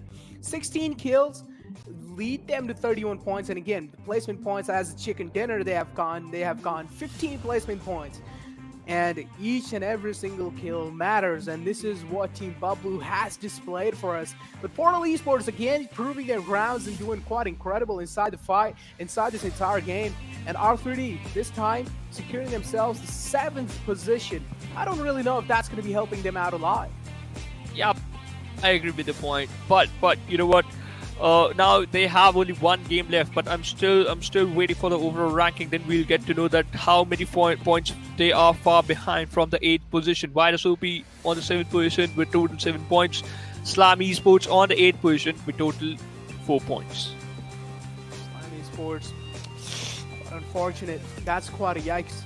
But again, now if we take a look at G69, they did get caught off guard in the open grounds near the Brit side, and RBN was the team who was pinning them down, who was instilling pressure, who was putting pressure on them relentlessly, regard the fact that they were out in the open as well. And RBN did quite a fantastic job taking down the entire squad of G69. True, really appreciate it. But teams like KillerElite never settle. These two teams just secure only 2 total points. But yeah, this was a literally so good push from this side. Meanwhile, we have the Oppo F90 Pro movements in front of us. Repo, literally, he was so good with his spray that he knocked out 2 players instantly, and with that jump spray, he knocked out another player and secured those kills too. Oppo F19 Pro, of course, we do like to see though these kind of moments, you know. It just puts down like more kind of like a recap of the game, what happened, and it just puts more kind of like a memory in our brains that such kind of moments did happen, these kind of iconic moments do happen. So I do personally love Oppo F19 Pro moments a lot, because it does refreshes my memory and does get me some points to talk about as well. And this is how the nade was just so precise in the end, and wow, what an incredible, I mean, I cannot talk less about that nade. Yeah, same here. Meanwhile, Team Bablu leading the overall ranking leading the charts on the top with 129 points. Portal Esports on to the second position with 117. FTFxESPORTS on the third position with 103 points. But teams like Lost Esports as well as Zero X, I think so they just qualified for the phase 3, but KillerElite, they are not that safe. They have 60 points. They are 19 points far behind from the 7th position. Now, the main thing is, how many points does the team has who is on the 9th position? Well, I mean, I'm pretty sure they are on the search for a ladder for success. I'm pretty sure they are looking for that. And KillerElite, as you did mention, quite close to the destiny, quite close to the victory as well, but only a matter of points is going to be the part, and not a lot of difference between the 9th and the 8th position. It does seem like R3D up till now, I mean, pretty much on the struggling phases. One good game can change their destiny. They can change their fortune. And this is where R3D are getting pretty unfortunate. They are trying to find themselves the right moment. They are trying to find themselves the right opportunity to strike. And I'm pretty sure in the future games, R3D will show themselves up. I mean, again, why do I have so much faith in R3D? A team who has played PMPL, a team who did do pretty decent inside the PMPL as well. So I do have some massive expectations from a team like R3D. And again, there are so many teams like Never Settle. They did do quite good in few previous games as well. But I mean, we do expect more kind of a better performance from teams like those. And stuff like those. And again, now, if we keep on talking about all these teams that are playing inside, Bablu are pretty dominant. Portal Esports as well, showing themselves up, making their name on the top of the leaderboard. They are still on the 2nd spot, though. Bablu are doing quite incredible on the overall leaderboards. The main thing is, you know what, if you're just performing so good in every single match, confirming some good points, just showcasing the consistent performance, you should be on the top. But after this incredible match, we head on to a short break. Coming right up, it is going to be the last match for Group D.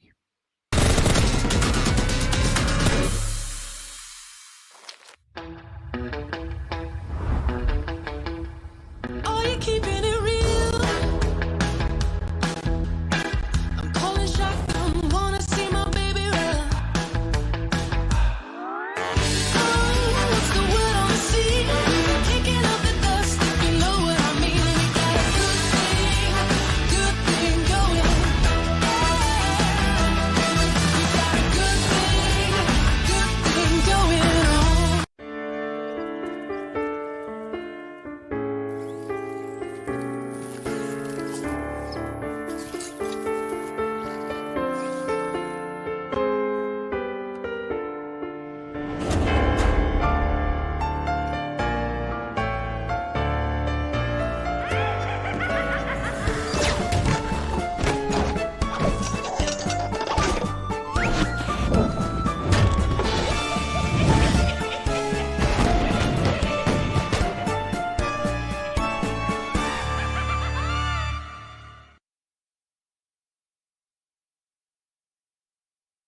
Welcome to Karkin. Today, let me guide you on an in-depth understanding of this 4-square-kilometer humble island. Before stepping into Karkin, you may have already heard about the intimidating Demolition Zone.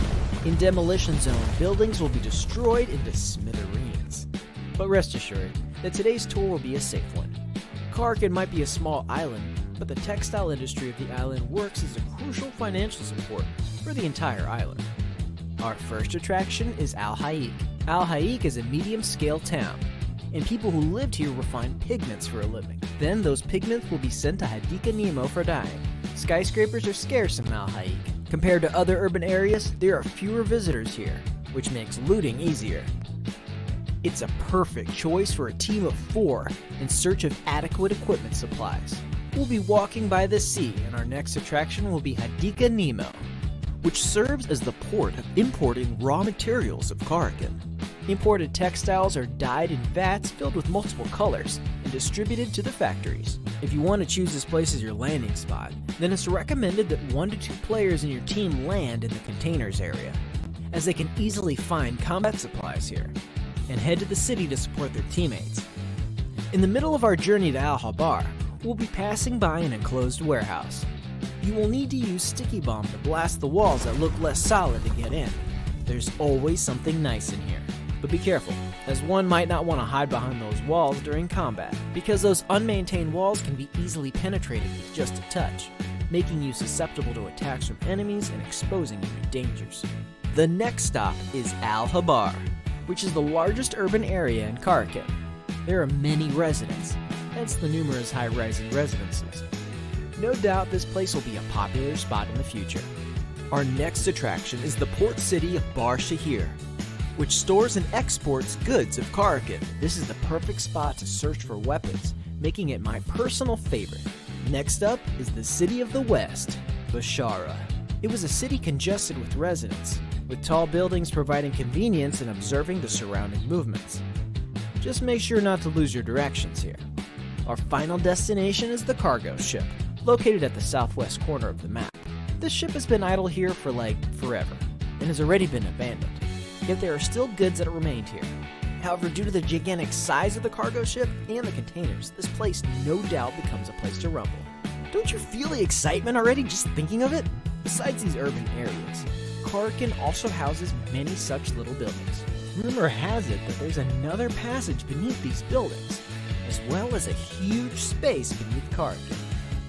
Well, it's up to you, believe them or not. Alright, your Kharkiv tour is now closing its curtains. Looking forward to seeing you next time.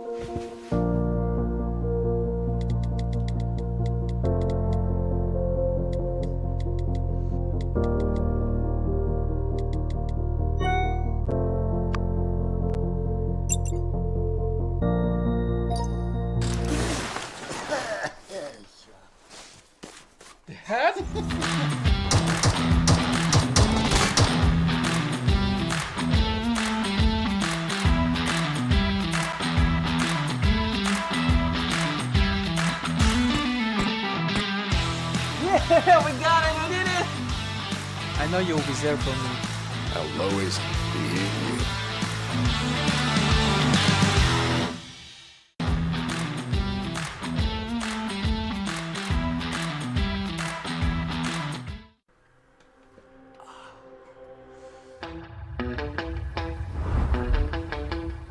Are you keeping it real?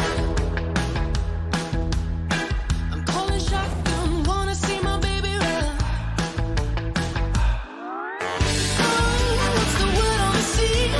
Kicking up the dust, if you know what I mean. We got a good thing going. We got a good thing going on.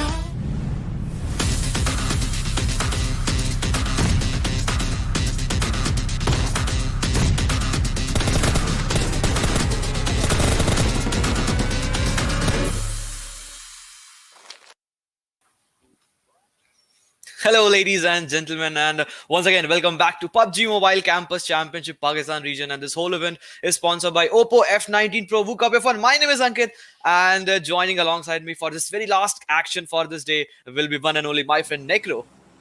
I'm doing absolutely fine. So, I mean, we did witness some high intensive action gameplay even in the previous game where Bablu was just dominating the entire late game field. And as I did mention, if you're going to be having the center of the circle for yourself in those late game situations, then we do expect some kind of a domination from that team. And this is what exactly Bablu proved there. 16 kills on their name in that previous game. An incredible performance. So yeah, so Bablu has already proved the metal, especially on the off map. Talk about the map of Miramar, talk about the map of Sanhok. So on the off map, the map that actually fills in between the two respective Erangel, they have been successfully doing it well. So in the last match, in this very last action for Group D as well, I'll be really waiting how these actually pans out for the players and for the teams of Team Bablu, because in the last match, carrying the momentum forward and carrying the same rhythm will be a thing that they will actually look forward to. Of course. They will be looking forward to carrying their rhythm, to carrying their legacy inside this game as well. I mean, Bablu did quite incredible in 2 games, got themselves 2 chicken dinner in 1 day. I mean, that's a massive statement in itself. What do you think? Exactly, 2 chicken in a day back to back. This is a thing that all of these teams are actually capable of. So yesterday we also saw stalwart esports getting back to back chicken dinner. Eventually they were on a hat trick, but they did get that 3rd chicken dinner, but that was not on the trot. But 3 chicken dinner was also gotten by the teams of stalwart esports, and maybe can this be a 3rd chicken dinner of the day for Bablu? We have to still wait for that. But straight away, can we witness some of the action? Because I can already see in the area of Rozok, 2-3 teams are already colliding. Teams like Deitie up against the players of R3D Esports. Joker is already taking some of the shot, but the shotgun, we already know the bullet spread is pretty damn very much.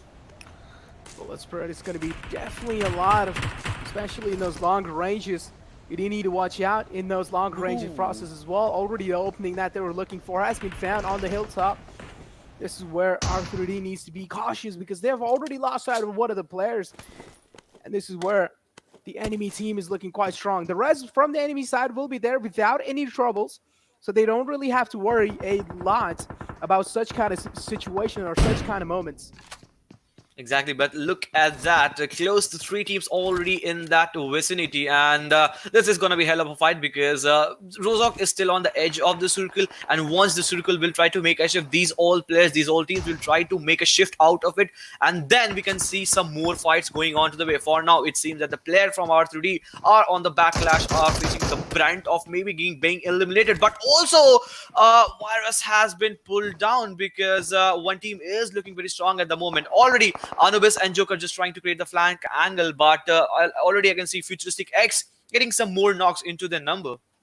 Getting some more knocks into their favor. And now there is one more team that is wrapping up from the back lines. Ooh. But here comes a nade from the side of Anubis. Is he going to be catching anyone off guard? It doesn't seem like it's going to be that easy of a job, though. There is one more team right in their front lines. It's going to be Astro. Astro, in the past, we have seen them struggle. That nade is so damaging. Did do a lot of damage to Anubis, and Anubis has learned his lesson. Going to be backing out from that compound.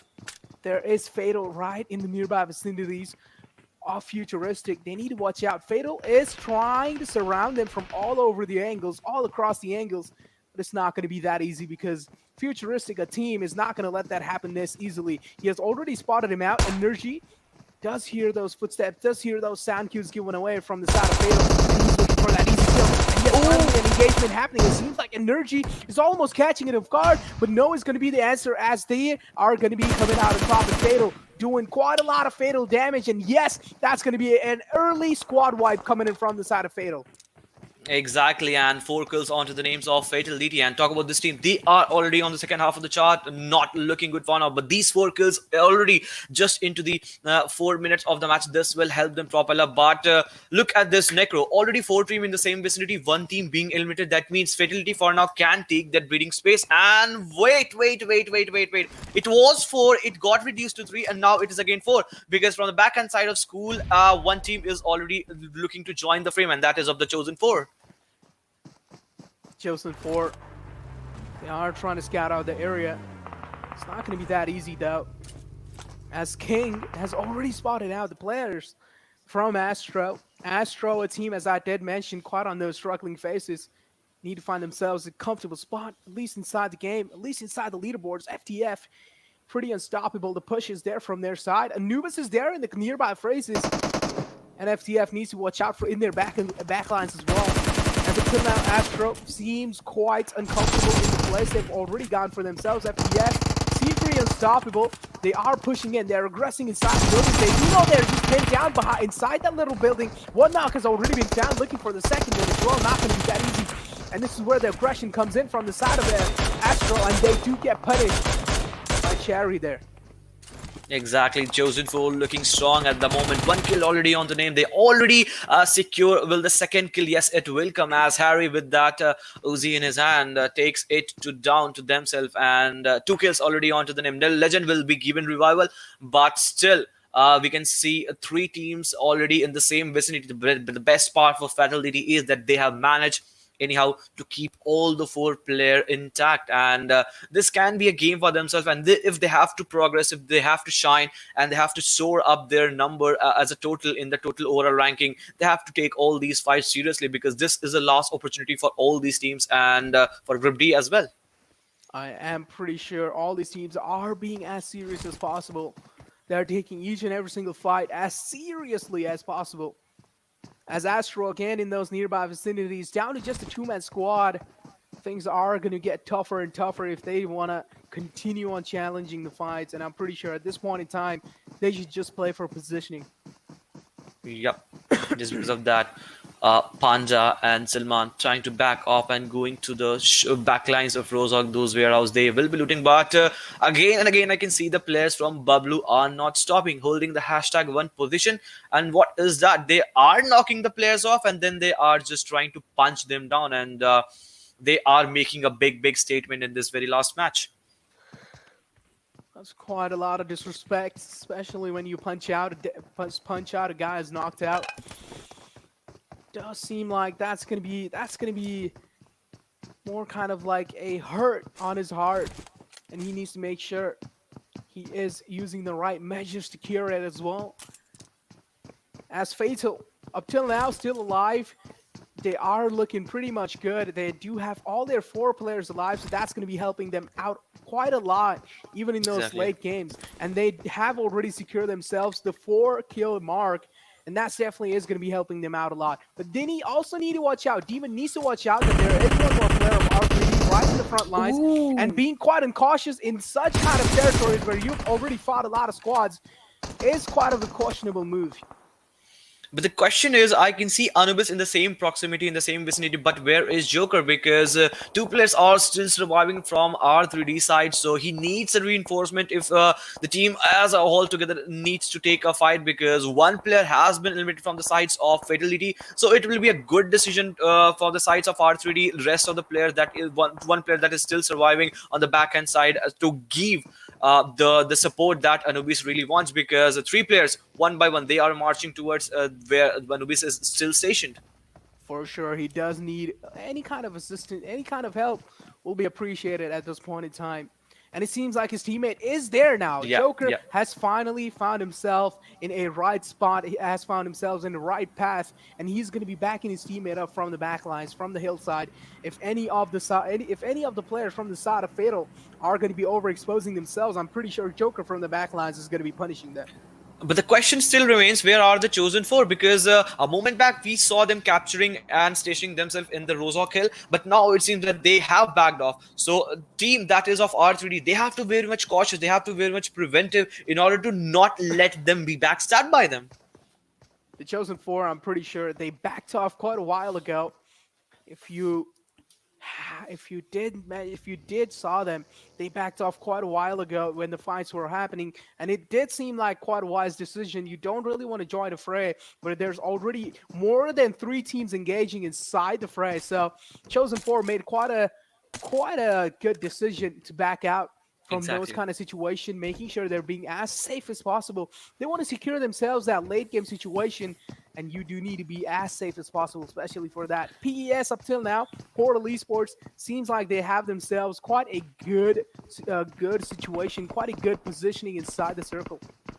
So here it is. So a fight that is actually happening on the second and the bottom half of the chart between the 7 to 9, 10 position. There's also a fight that is happening on the first and the second position, that who is to contest. For now, Portal Esports and Bablu are contesting for that. But still, the fight is on that stalemate situation where players from R3 are just not trying to overexpose. He has actually spotted on the player. Now this time he will take him down. And yes, Anubis with his spray, a very good spray coming out from his side. And Zika not realizing the fact that he has already shown himself up in a matter that he will be taken down. A Molly follows up next, and can we see an elimination going into the name of R3D? If that happens, 5 kills straight away, 6 kills straight away will be secured to the players of R3D.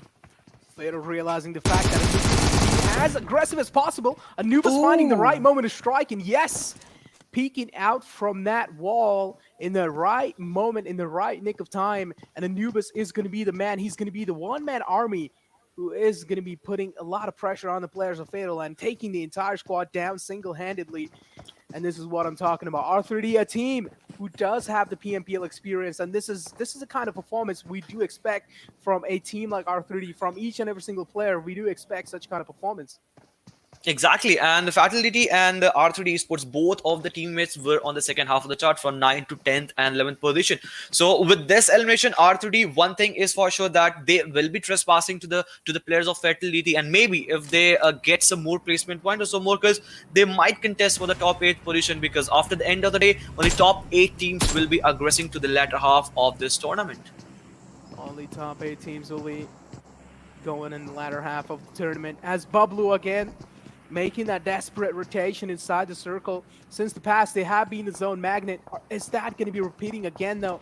I really want to watch out. Are Bablu going to be the zone magnet inside the map of Erangel as well? Are they going to be kings of Erangel as well? And up till now, it seems like some spotting out is going on. They want to make sure they are being as eagle-eyed, as sharp-eyed as possible. KillerElite is going to be the team to pin down Team 0x. 0x, again, a team who are looking for themselves quite a comfortable spot. And I'm pretty sure as time passes by, they will find themselves that sweet spot they're looking for. Yep, they are looking for, and all these fights are actually happening in the area of farm, and it seems that some more bullets and that vehicle will get burst off, and this is a good move to actually paralyze the movement if you don't want other teams to actually rotate, and this can go into the favor in the latter half of the game, because rotation becomes important, especially in this circle shift where the circle goes towards the area of prison, shelter and Milta. It becomes as deadly as it can be, and we can see some more fights as the circle again has made an extreme left hard shift. That means the circle has gone towards the area of to the western side of total, and Milta Power will all be this area to be contested. But for now, Lumberjack is the area where the fight is panning out between the player of PortalEsports and RBN. RBN, a team who's doing quite good inside this entire competition. The Molotov is quite close though, but up till now it seems like he's going to be pretty much safe. There are the players of PES right next to him. If he decides to back out, if he decides to step out the compound and just maybe try to instill a little bit of pressure, that is definitely going to be putting PES down on their knees. But this is where he needs to be as cautious as possible as well, because he's kind of separated out from the rest of the pack. The opening that they're looking for on Butt has finally been found. Now, all they are looking for, all they want to do is just confirm their kill, and yes, they will be doing that. Exactly, 3-man roster looking very decent in the match till now, because they have successfully pinched down the players of RB. And how many times we have seen the players from PortalEsports trying to make an opening with the help of utility. They talk about nades, talk about Molly. The last Molotov that was straight away faced onto the player of Butt, that was very close to them, but that didn't take him down. But this time, that nade was well cooked and was spot on, and just because of that, Circle has again made a shift a moment ago, and these teams realize the fact that they have to go close to 450 meter, and a good decision coming from the sides of RBN in order to respect the zone, because after the third zone you cannot afford to face the damage that the fourth and the fifth zone gives to you. That will be happening till now. Pretty much a stare-down competition between Bablu. There's one more team in the enemy lines they need to watch out for them. And this is where they need to be as cautious as possible as well. Because Bablu is a team, they need to carry their legacy forward. They need to get at least a hat trick, at least a back-to-back chicken dinner for themselves. And things won't be looking good if they're not going to be doing that. But still, Bablu holding a very good stronghold onto the top half of the chart, contesting their first position.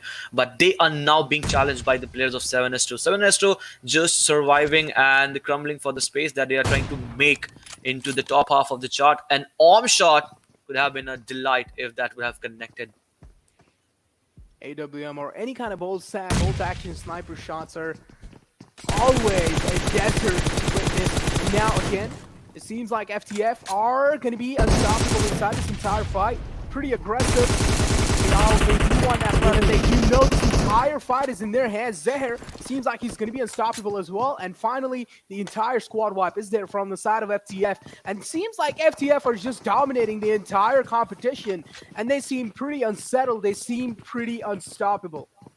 Exactly, they are looking unstoppable. I just saw a movement back in that animation that one of the player from FTF is holding that M249 into his hand. So we can expect some chaos, some ruckus being created if he goes down to the wire, because in the last zone, in the 6-7 zone, we know how these players crumble for space, and when that Vinny generator keeps working, we can see some decimation going down into the name.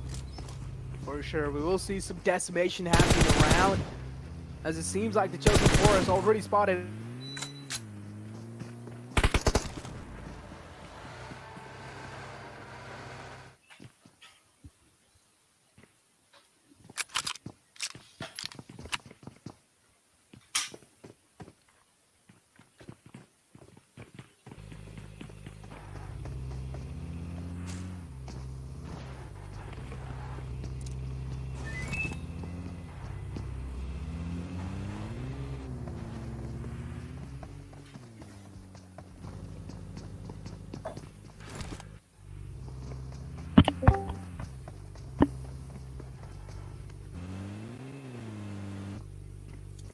Exactly, and we have already witnessing all these fights happening. But for now, it seems FTF looking very strong after the loss of Zahir.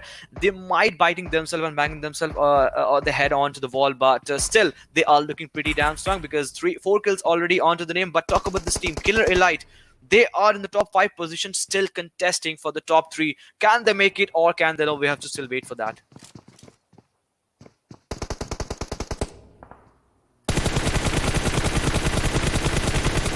Exactly, but for now, FTF on the receiving end, as he is just trying to make the most of the situation.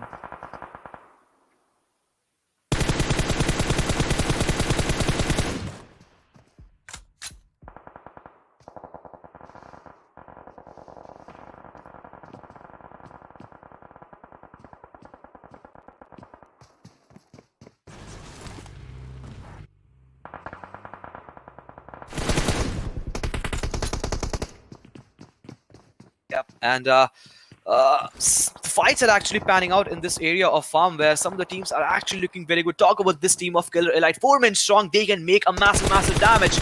Akram, Protein, Alpha, Hexer, all of the 4 players are looking pretty damn strong. 2 kills already onto the name. They are just not allowing any players, any teams coming in the same vicinity. Look at the hard peak taken down by them, but in the same vicinity, we can see the same strategy that was executed by the players of Bablu, just trying to make the most of the situation. Dani just trying to make a slam in onto the small compound. Can this be a game for themselves? Can this be a third chicken dinner for them? Because still, they are 3 men still surviving. Dani, Pika, Teen Wolf, can they make the most of the situation? Because Zibyan, just a moment back, we just saw them being eliminated because they were just taking a fight. But for now, Alpha has been spotted down, and these all fights are happening in the area of farm. So circle of this type, circle of this nature actually brings down in a fact or the other that the circle becomes quite in and open. So you get some of this haystack, some of the small compound, some of the wooden shacks, and not much of the compound, not much of the warehouse do you find yourself in that cover. So you have to make cover with the help of smoke or with the help of destruction of the vehicle that you're traversing with. But with that, Circle has made an again extreme shift, and now it has gone towards the area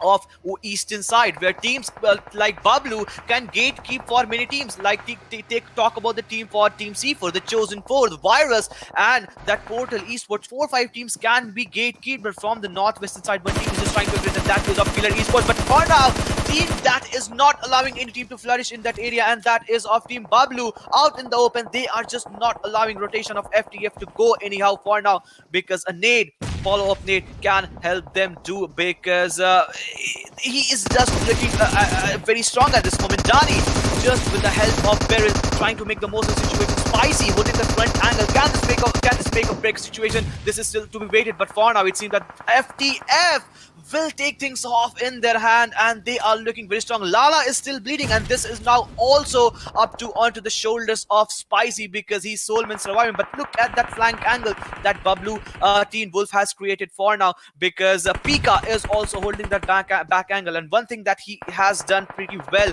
till in this match, that he has secured his position. Smoke has been popped up. Will this work in this favor or not? We have to still wait for that, because 2 men are still surviving. But no, Mega Believe has been pins it down because 4 men are still surviving on the same angle. But again, another spray. Pika OP, he is just not stopping, decimating his only opponent in the same vicinity, not letting any team flourish from the western side, from the eastern side. They are looking pretty damn strong for now because they are just decimating any team that are just trying to flourish in the same area. But some more fights are also erupting as teams like Astro, teams like B are also trying to make an entry from one side, but Unknown, he is knowing all the angles because we can see Team Virus just caught in that same shack. Can they or can they not make or break this situation? We have to still wait for that because this is the last game for all the team, for all these members, because some of the teams are looking really very good for now. It seems that one team that is of Virus OP, they have to make the situation anyhow. They have to open up, but it seems that Iconic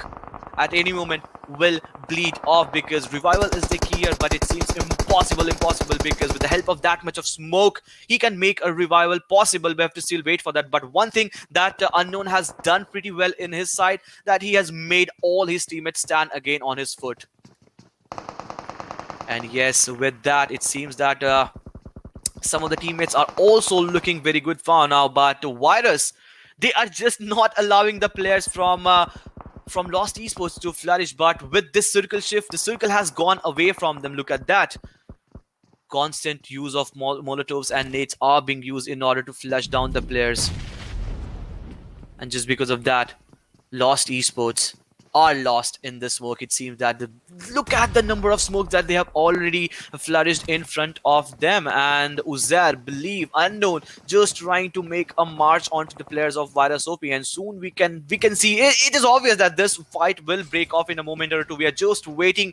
Maybe this will happen if the blue zone crumbles for them, or maybe if they go for the fight willingly. We have to still wait for that. But for now, we see that a Molly has gone from the side of Believe and has done a detrimental damage onto the player of Virus, and in a moment or so, it seems that yes, Lost Esports have been thrown to the lobby. Oh yeah, man, you missed me. I know you missed me, Ankit. That's why you're calling me Shivansh. Come on, cast this incredible game, and I am here. Your wish got fulfilled. If we talk about at this scenario, at this time, Bablu Esports already claimed 4 kills. Now they are just down to only 2 players. Teen Wolf, he has no health kits. Now, he got 1 health kit from his teammate. We still have 19 players out there. Pika OP, come on, you have to take him down. Okay, he connected some bullets, but no, that was not enough to take down one enemy.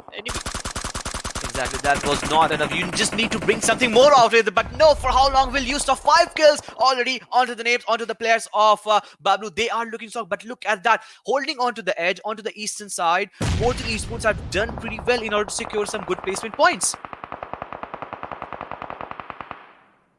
Pretty good. Meanwhile, if we talk about Portal Esports, as you just mentioned, they already secured some decent amount of points. But right now, both the players, they are hiding behind those vehicles, and we can see Nocto. You know what? That's how you should use your DP28. DP28 with a 4 times attached on it. That's the perfect and the deadliest combination in PUBG Mobile. Yup, it is. We have seen time and again teams like players have attached M416 with 6x in the past. We have seen, but 6x onto AKM, sometimes 6x onto AKM with 3x, and now DP with that magnificent spray. This is a delight to watch for us. This is certainly a delight for us. Meanwhile, Pika, okay, now he just retaliated and knocked out Nocto. Joker on very low health. Nocto is just going towards his teammate. Joker now 75% health, just going to lob a grenade. If this grenade work out for him, then he might knock out one player. But we can see one molly lobbed onto the players of Portal Esports by the players of Bablu, and this molly is going to be very incredible. Pika almost eliminated this team, but Joker still surviving on sliver of HP. I don't think so that he has any health utilities other than bandages. At this moment, we have 6 teams, but these 3 teams, they have to move inside the safe zone. Yes, they have to move in zone. I can already see one team in the very northwestern side. They are holding the edge of the circle. That means they are clearly sitting with the zone. But teams like Portal Esports, team like Bablu, they have to go in zone. That nade could have caused the demise if that player from Portal Esports, Joker, couldn't have survived on that magic pixel. But that didn't happen. But for now, everything has been eliminated and put off from the sides of Bablu, and that is of Pika. And the bag and all the attires have been put on just not in order to get himself exposed. And this is a good strategy also coming up from the sides of Portal Esports. But with that, Protein has been eliminated. But for how many kills will this guy secure? 5 kills already onto the name. The way Joker is just trying to aggress, he has already listened his footsteps. Now, Joker, it will be up onto the players of Pika. But okay, all right. The fight is still on, but no. The better half for this time goes into the side of Portal Esports. And you know what, Joker? This is the first kill he secured, and Pika is the one who got eliminated. So, as a team, Bablu taking exit out of 4th position, but this is not looking good because Panda X he has been taken down. Legend hiding inside that shack. He is in. I think so. He is inside the same zone, and he spotted down Panda X. Going to confirm that kill. Panda X slowly and steadily bleeding out. The kill confirmation is going to be there, and Legend could not able to do that. Okay, you have to save your bullets because he has a level 1 vest. 3 headshots or 6 bullets can knock you down, my friend. Exactly, and just because of that, we can see Playzone taking down the players of 7 Astro. Panda is already eliminated. Salman caught in the open FTF. Oh my goodness, 11 kills already onto the name. Very well contested, very well set up for the 1st or 2nd position. Joker is also eliminated with that FTF. A chicken in this very final match. A chicken that they were actually waiting for. A waiting chicken, I would say, and FTF doing it all for themselves. True, to be honest, FTF, they were so good throughout this match from the start till the end. They secured another chicken dinner, and the way they played was so insane. And this final fight was intense. Exactly, it was intense, and we were mentioning these facts that whenever the circle takes a shift, and we saw 2 hard shifts. The first hard shift went to the way to the area of on the left side of Milta, that was on the west side. The second hard shift came consecutively again and again, and the second hard shift went towards the right hand side, that was of the eastern side. So these actually creates a graveyard situation for them, and it is not actually very easy. As a caster, as a spectator, it looks good actually for us to cast these matches and to see when all these bloodshed happens, but this was actually not the case for all these teams. True, I totally agree with the point, but what do you think? Which team could not able to qualify after performing so well? Which are the top 8 teams who qualified for the phase 3, Ankit? So I'll be really waiting how R3D has actually panned themselves out, because they did eliminated some teams, but you have to still wait for that. But match ranking is already on its way after game 10, the last game for the day. 12 kills chosen, 4 get that chicken dinner, and a total of 27 points into them. But some teams also did pretty well. Portal Esports, Bablu. So the teams that were on the top half of the chart did well, but chosen 4. Is this 27 points enough for them to qualify for that top 8? Because after all, top 8 will only go for the next half of the chart. But also Astro X has made a comeback with a total of 12 points. Okay. Now things will certainly get interesting here, because the teams they performed well. They secured huge amount of points for themselves after this match. Now let's see which are the top 8 teams will qualify for the phase 3. Yep, we have to wait for that, because some teams will falter down. Teams like R3D, you have to still wait for that. Maybe can they qualify, can they not? Because everything will be cleared off, and every blurred vision will be cleared off once the total overall ranking come, because it is now for sure that Fatality will not go and aggress for the later of the tournament, because we saw Fatality very down on the chart and just 4 points. I don't think so that this is a point that will be helping them secure a total of point that will help them get to the top of 8 points. True. I agree with that point. But in the previous match, R3D they secured 7 points, and in this match they again secured 7 points. But we have the Oppo F90 Pro movement. This was the best thing. First person shooting in a very close range. Sometimes it is so intense that how you're gonna control that spray. If the person is very close to you and you just shift to a FPS mode, then it is quite interesting as well as it's quite difficult. But somehow the players managed to do that.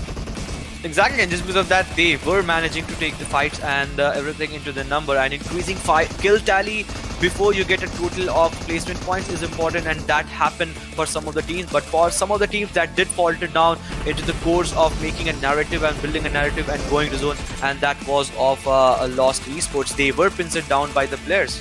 yeah, they certainly were pinched down by the players, and this was the final kill for Joker's side, because he killed Pekka. And after this, they literally tried their level best. But the way all these teams played in the end, till the end, the way they survived, it was interesting as well as it was so beautiful to watch. Exactly, it was fascinating. With that, we are heading to the overall ranking. Bablu with that 144 points make a total the first position. Portal Esports follow them next. FTF, Lost Esports, Team RBN, Team G6906, and man oh man, just 1 point below 0x, the chosen 4. Congratulations first of all to all these 8 teams, but with that one chicken dinner in this last match, they were living their edge on the life. Yeah, to be honest, the chosen 4. Wow. You know what? They really deserve this position, because the way this team played in the last matches as well as in the other matches was so good. Only 1 point far behind from the 7th position, but I'm more interesting to look at the 9th position, because which is the team who is at the 9th position? How many far points far behind? How many far points they're behind from the 8th position, basically? Yep, it will be. And KillerElite 70 points, so close to 8 points was the total tally. So we can say 78 was a total cutoff for all these teams. But R3D Sports also faltering down. Astro, VIRUSop, Fatal Deitie. But I'm damn sure all the way these all teams panned out, and experience is a thing that they will be happily carrying on the back, and the way they practice, the way they grind it, this is the thing that actually will help them for the tournament.